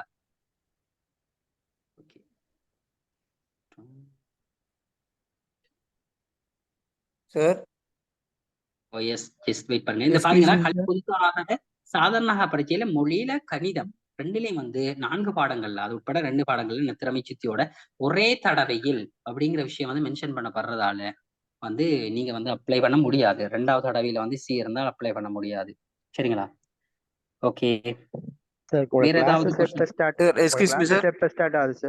ஓகே, எங்களோட கிளாஸஸ் வந்து நெக்ஸ்ட் வீக் வந்து ஸ்டார்ட் பண்றோம். நாங்க வந்து எதிர்வருகின்ற ஜூன் மாதம் 20ஆம் தேதி வெள்ளிக்கிழமை, உங்களுக்கு வெள்ளி சனி ஞாயிறுகள்ல இரவு 7 மணி தான் நடக்கும். சரியா? கிளாஸஸ் வந்து நைட் டைம்ல தான் நடக்கும், ஜூம் வழியாக நடக்கும். உங்களுக்கு ரெக்கார்டிங்ஸ் எல்லாமே வந்து கிளாஸஸ்ல ரெக்கார்டிங்ஸ் எல்லாமே அவைலபிளாக இருக்கு. அது தொடர்பான அப்டேட்ஸ் வந்து நான் வந்து குரூப்ல ஆல்ரெடி போட்டிருக்கேன். ஸோ 25 hours நடக்கும். ஆல்ரெடி குரூப்ல போட்டிருந்தேன். எனக்கு திரும்ப எகைன் வந்து நாளைக்கு நான் போட்டுருக்கேன். எவ்வளவு இன்வெஸ்ட் பண்ணணும், டைம் இன்வெஸ்ட் பண்ணி படிக்கணும் சார் டெய்லி? எப்படி படிக்கணும்னு கேக்குறீங்களா? ஆமாம், எப்படி படிக்கணும், எவ்ரிடே எப்படி படிக்கணும்? அது தொடர்பாக நான் ஆல்ரெடி அது தொடர்பாக இன்னொரு செஷன் உண்மையா செய்யணும் கட்டாயமா. இல்லாட்டி கிளாஸஸ்ல செய்வோம், இல்லாட்டி இன்னொரு செஷன் செய்வோம். ஸோ நீங்க அது தொடர்பாக இது ஃபுல்லாவே வந்து அந்த இன்னொரு செஷன் தானே. ஸோ நீங்க படிக்கிறது அப்படிங்கிறது வந்து நீங்க உங்களுடைய நேரங்களை வந்து எப்படி பிளான் பண்றீங்க, இந்த பிளானிங் அப்படிங்கிறது தான் வந்து ரொம்ப முக்கியமான ஒரு விஷயம். எந்த ஒரு விஷயத்த செய்யறதுக்கு முன்னாடி நம்ம திட்டமிடல் அப்படிங்கிற விஷயம் ரொம்பவே முக்கியம். ஏன்டா இப்ப நீங்க ஒரு விஷயத்த திட்டமிடலன்னு சொன்னா அந்த விஷயத்த வந்து திரும்ப திரும்ப அந்த செயலை செஞ்சு கொண்டு போய் நிறைய பிழைகள் இருக்கும் அதுல. அதே சரியாக உட்கார்ந்து ஃபர்ஸ்ட் ஒரு பிளான் பண்ணிட்டு அந்த விஷயத்துல இறங்குனீங்கன்னு சொன்னா அந்த விஷயத்துக்கு வந்து டைம் மேனேஜ்மெண்ட் இருக்குமே, கூட டைம் எடுக்காது. சிறப்பாக சின்ன ஒரு இதுக்குள்ளே நீங்க செஞ்சு முடிச்சிடலாம். சரிங்களா? ஓகே. கிளாஸ் வந்து செப்டம்பர் வரைக்கும் போகும். செப்டம்பர் வரைக்கும் நான் முழுமையாக நடத்துவோம். நான் அப்படித்தான் செஞ்சிருந்தேன். போன முறை MSO 18ஆம் தேதி நடந்த எக்ஸாமுக்கு முன்னாடி 2 மாதம் கிளாஸஸ், செமினார் செஷன்ஸ்னு முழுமையாக ஒரு 2.5 மாதங்கள் நாங்கள் ஃபுல்லாவே செஞ்சிருந்தோம். ஸோ நீங்க அதை பற்றி ஒரி பணிகளை தேவையில்ல. அடுத்தது வந்து எங்களோட அப்டிடியூட் கிளாஸஸும் வந்து இப்படித்தான் நடக்கும். வினாத்தாள் ரீதியாகவும் செய்யப்பட்டு இருக்கும். அடுத்தது வந்து யூனிட் வைஸாகவும் செய்யப்பட்டு இருக்கும். வினாத்தாள் ரீதியாக இதுல பார்ட்டிசிபேட் பண்ணுங்க. யூனிட் வைஸா செய்யக்குள்ள தனியா தாயக்கட்டைன்னு சொன்னா ஒரு செஷன் ஃபுல்லா தாயக்கட்டையே செய்வோம். எண்கோளங்கள் அப்படிங்கிற விஷயம், கூற்று வினாக்கள் அதுக்கு தனியாகவே செய்வோம். ஸோ இப்படியான விஷயங்கள் தான் தனித்தனியாக, அதாவது வந்து தண்டவாளத்தை யோசிச்சு பாருங்களேன். ஒரு வந்து அழகு ரீதியாக பயணித்துக் கொண்டிருக்கும், இன்னொன்று வந்து மாதிரி வினாத்தாள் ரீதியாக பயணித்துக் கொண்டிருக்கும். அப்ப பிள்ளைகள் என்ன சரிசமனாக வந்து பயணித்துக் கொண்டிருப்பார்கள். அப்பதான் அந்த ட்ரெயினும் வந்து சரியாக பயணிக்கும் இல்லையா? ஒரு பக்கம் ஒடுங்கியோ இன்னொரு பக்கம் விரிந்தோ போகுமாக தான் அந்த ட்ரெயின் போக முடியாது. ஆகவே சீராக பயணிக்க வேண்டும் அப்படிங்கிற விஷயம் தான். ஸோ கட்டாயம் நான் எப்பவுமே சொல்றேன், முயற்சி அப்படிங்கிற விஷயத்த என்னைக்குமே வந்து எப்பவுமே நீங்க கைவிட்டுறாதீங்க. அது எக்ஸாம் மட்டும் இல்ல, வாழ்க்கையில எந்த ஒரு சந்தர்ப்பமாக இருந்தாலும் சரி. எனக்கு நெப்போலியன் என்ற ஒரு முயற்சி தொடர்பான ஒரு கருத்து ஞாபகம் வருகிறது. பெரும் விடாமுயற்சி கொண்டவருக்கே வெற்றி சொந்தமானது. ஏன்னா நெப்போலியன் உலகினுடைய பல பாகங்களை ஆட்சி செய்தவன். சோ முயற்சி அப்படிங்கிற விஷயத்தை என்னைக்குமே எப்பவுமே விடாமுயற்சியும் சரிதான், தொடர் பயிற்சியும் சரிதான், அதோட நம்பிக்கையும் உத்வேகமும் உழைப்பும் உங்களுடைய தியாகமும் ஒன்றிணைந்தால் உங்களுக்கான வெற்றி அப்படிங்கிற விஷயத்தை யாராலும் தடுக்க முடியாது. எம்எஸ்ஓ நியமனம் அப்படிங்கிறது வந்து உங்களுடைய வாழ்க்கையை மாற்றக்கூடியது, அடுத்த கட்டத்துக்கு கொண்டு செல்லக்கூடியது. சோ அடிமேல் அடி அடித்தால் அம்மியும் நகரும் என்பார்கள் இல்லையா? தினமும் வெற்றியை நோக்கி ஒரு அடியாவது எடுத்து வைங்க. மிகவும் சோர்வாக இருக்கிறதா, கொஞ்சம் சற்று நேரம் ஒரு ஓய்வு எடுத்துக் கொள்ளுங்க. ஆனா மீண்டும் வெற்றியை நோக்கி ஓடிக்கொண்டே இருங்கள். விடாமுயற்சி என்கின்ற அந்த மந்திரச்சாவியால் மட்டும்தான் வெற்றி எனும் கதவை திறக்க முடியும் அப்படிங்கிற விஷயத்த வந்து என்னைக்குமே ஞாபகம் வைத்துக் கொள்ளுங்க. வெற்றியாளர்கள் ஒருபோதும் என்ன செய்ய மாட்டாங்க, முயற்சியை கைவிட மாட்டார்கள். முயற்சியை கைவிட்டவர்கள் வெற்றி பெற மாட்டார்கள். சோ உங்களுக்குரிய அந்த நம்பிக்கை, முயற்சி உங்கள்கிட்ட வந்துடுச்சுன்னு சொன்னா உங்களை யாருமே தோக்கடிக்க முடியாது. உங்களோட கையில எம்எஸ்ஓ நியமனம் கிடைக்கிறத யாராலும் தடுக்க முடியாது. அந்த விஷயத்துக்காகத்தான் நாங்களும் போராடுறோம். இப்ப வந்து எங்களோட ஸ்டூடெண்ட்ஸ், எங்களோட பிள்ளைகள் வந்து சாதனம் அட்ஜஸ்ட் பண்ணி இது பண்ணி போட்டு போயிட முடியாது. அவங்களுக்கான சிறந்த குவாலிட்டி ஆஃப் த எஜுகேஷன், ஒரு கல்வியினுடைய தரமும் பரீட்சை முறை கட்டமைப்பும் சரியான முறையான வழிகாட்டலும் சரியாக ஒன்றிணைகின்ற பொழுதுதான் அங்க என்ன நடக்கும், ஒரு மிகப்பெரிய ஒரு சரித்திரம் படைக்கப்படும். இந்த வரலாற்றுல சரித்திரம் படைத்தவர்கள்லாம் வரலாற்றுல பக்கங்கள்ல வந்து அவங்களுடைய பேர்கள் எல்லாம் இருந்தவர்கள்ற ஒரு அடையாளம் இருக்கிறது. அவர்களுக்கான ஒரு பொதுவான ஒரு இயல்பு இருக்கிறது. நான் நல்லா சொல்றேன், இந்த விஷயத்த நல்ல மைண்ட்ல நோட் பண்ணிக்கணுங்க சரியா? அதிகாலையில் எழும்பக்கூடியவர்கள் அவர்கள், அதிகாலையில் எழும்பக்கூடியவர்கள். ஏன்னா நீங்க நிறைய பேர் வந்து நம்ம நைட் டேட்டா அது இதுன்னு சொல்லி 12 மணி பிறகுதான் தூங்குறோம். நிறைய பேர் 11 மணி 12 மணி 1 மணி 2 மணி பிறகு தூங்குறவங்களும் இருக்காங்க. நீங்க இன்னையில இருந்து இப்பதுல இருந்து எப்பவுமே ட்ரை பண்ணுங்க, நேரத்தோட தூங்கி பழகுங்க. ஒரு 10 மணிக்கிட்ட எல்லாம் தூங்கிருங்க. அதே வந்து எழும்பக்கூடியதும் 4 மணி 5 மணிக்கெல்லாம் எழுந்துருங்க அதிகாலையில. அதிகாலையில எழும்புறது வந்து எங்களுக்கு ஒரு ஆரோக்கியமானது. ஏன்னா வெற்றியாளர்கள் எல்லோருமே அதிகாலை, அவங்களுக்கான ஒரு ஒட்டுமொத்தமான ஒரு பொதுவான இயல்பு வந்து அதிகாலையில் எழும்புறது தான். சோ இதை வந்து நாங்க கொஞ்சம் கொஞ்சமா பழக்கப்படுத்திக்கணும். இன்னையில இருந்து அதுக்கான முயற்சி எடுங்க. ஸோ கொஞ்சம் கொஞ்சமா இந்த ஒருவர் வந்து 40 நாட்கள் தொடர்ந்து ஒரு பயிற்சி செய்வாராக இருந்தால் அது அவருக்கே பழக்கப்படுத்தும். ஸோ ஓகே, நாங்க எங்களுடைய செஷனை முடிக்கலாம்னு நினைக்கிறேன். ஸோ நிறைய அது தொடர் ஓகே சொல்லுங்க சார். இந்த 3C 3S இருந்து அப்ளை பண்ணா நம்ம அதுக்கு ஒட்டவா கேன்சல் ஆயிருமா? ஒருத்தர் பேசுனீங்கன்னா எனக்கு பதில் அளிக்க கூடியதாக இருக்கும். 2 பேர் ஒரே டைம்ல பேசுறதுனால ஒருத்தர் சொல்லுங்களேன். 3C 3S ரிசல்ட் ஈக்குதுன்னு சொன்னா அதுல மேக்ஸ்ல தமிழ்லையும் சிசி இருக்குது. இப்ப 3C 3S வந்து அதை சப்மிட் பண்ணா ஒட்டோவா கேன்சல் ஆயிருமா, இல்ல எங்களுக்கு வந்து எக்ஸாமுக்கு அப்ளை பண்றதுக்கு எங்களோட அப்ளிகேஷன் வருமா, இல்ல அதை கேன்சல் பண்ணிடுவாங்க? உங்கள்ட்ட வந்து O லெவல்ல இப்ப 3C 3S அப்படின்னு இருக்கு. அதாவது வந்து 3C 3S அப்படிங்கிறது வந்து A லெவல் படிக்கிறதுக்கான குவாலிஃபிகேஷன். பட் வந்து இங்க உங்கள்ட்ட தமிழ்லையும் கணிதத்திலையும் வந்து C இருக்குமாக இருந்தா இன்னும் 2 பாடத்துல எக்ஸ்ட்ரா ஏதாவது 2 பாடத்துல கட்டாயம் திறமைச்சு இருக்கணும், சிசித்திகள் இருக்கணும். சரியா? அது ஓகே சார், புரிஞ்சுட்டு. ஆனா நான் கேக்குறேன் என்னன்னு சொன்னா, நாங்க எக்ஸாம் எழுதுறதுக்கு வந்து எங்களுக்கு இது அனுப்புவாங்களான்னு கேக்குறேன். நீங்க அப்ளை பண்ணிட்டீங்கனால அதுல என்ன ஒரு ரோங் இருந்தாலும் சரிதான், உங்களோட ஆன்லைன் அப்ளிகேஷன்ல நீங்க சப்மிட் பண்ணிட்டீங்கன்னு சொன்னாலே உங்களுக்கு எப்படியும் அட்மிஷன் கார்டு வரும். எக்ஸாம் வந்து உங்களுக்கு கட்டாயமா நீங்க எழுதுவீங்க. ஆனா வந்து ஏதாவது பிழைகள், அந்த குவாலிஃபிகேஷன்ல ஏதாவது பிழைகள், நீங்க அந்த பர்த் சர்டிபிகேட்ல ஏதாவது பிழைகள், நீங்க அந்த டிஸ்ட்ரிக்டை செலக்ட் பண்றதுல ஏதாவது அந்த சின்ன சின்ன பிழைகள் விட்டால் தான் இன்டர்வியூல அது வந்து ரிஜெக்ட் ஆகும். சோ அதான் கவனமாக. எங்களுக்கு வந்து இன்டர்வியூல தான் தட்டுவாங்களே ஒழிய அந்த எக்ஸாம் வந்து நம்ம எழுதலாம். ஆமா எக்ஸாம் எழுதலாம், அது ஒரு பிரச்சனை கிடையாது. ஆனா நீங்க செலக்ட் ஆகி இன்டர்வியூல தட்டுப்படுறது உண்மையா கவலைக்குரிய விஷயம். சோ அதாலதான் இந்த நான் ஃபுல்லாவே இந்த தகைமைகளை முழுமையாக உங்களுக்கு பட்டாமப்பட்டிருந்தது. ஸோ அதன் அடிப்படையில நீங்க ஓகே. வேற ஏதாவது கொஸ்டின் இருக்கா, இல்ல நம்ம முடிக்கலாமா? பொலிட்டிக்கல் சப்போர்ட் பண்ணலாமா அப்படின்னு சொல்லி சிலவங்க சொல்றாங்க. எதுக்கு பொலிட்டிக்கல் சப்போர்ட் சொல்றீங்க சொல்லுங்க. இப்ப இன்டர்வியூல வந்து நம்ம பார்ட்டிசிபேட் பண்றோம் எல்லாம் ஓகே. இப்ப நல்ல மார்க்ஸ் வந்து இன்டர்வியூல எடுக்கிறாங்க. அதுல வந்து பொலிட்டிக்கல் சப்போர்ட் வந்து கிடைக்கும். இதுல வந்து பொலிட்டிக்கல் சப்போர்ட் இல்ல இதுக்கு பொலிட்டிக்கல் சப்போர்ட்னு 0%. பொலிட்டிக்கல் சப்போர்ட் இதுல பண்ணவே முடியும், அப்படிலாம் எதுவுமே கிடையாது. புரியுதுங்களா? இது வந்து ஃபுல்லா பரீட்சை திணைக்களம் நடத்துறது. அடுத்தது வந்து இதுல எந்த ஒரு அரசியல் தலையீடுகளும் இருக்காது, எந்த நியமனத்திலையும் அப்படி வைக்கவும் முடியாது. அப்படி ஏதாவது தெரிகின்ற பட்சத்துல வந்து இப்போ அது அந்த பொலிட்டிக்கல் சப்போர்ட் இருக்குது, உங்களுக்கு வந்து ஒரு சப்போர்ட் ஒன்று கொடுத்துருக்குறாங்கன்றது வந்து வெளிப்படையாக ஆதாரமாக நிரூபிக்கப்பட்டா அது அவங்களுக்கு தான் பிரச்சனை, அந்த நியமனத்துக்கு பிரச்சனை ஏற்படும். சரிங்களா?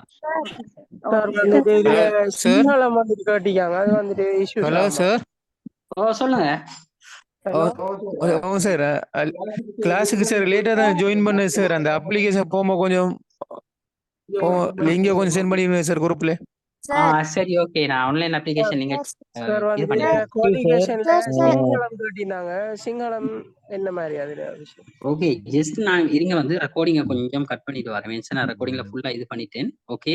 ஏதாவது டவுட்ஸ் இருந்தா கட்டாயமா வந்து ரெக்கார்டிங் பாருங்க. சரிங்களா? இல்லாட்டி 075 68 37 இது கொஞ்சம் ரிப்ளை பண்ணுங்க சார். சிங்களம் எஸ் உங்களுடைய क्वेश्चंस्க்கு நான் வந்து ரிப்ளை பண்றேன். ஜஸ்ட் இந்த ரெக்கார்டிங் மட்டும் இது பண்ணிட்டு வரேன். ஓகே. 075 68 37 538 இலக்கத்துக்கு வாட்ஸ்அப் பண்ணுங்க அல்லது கால் பண்ணுங்க. சரிங்களா? ஓகே.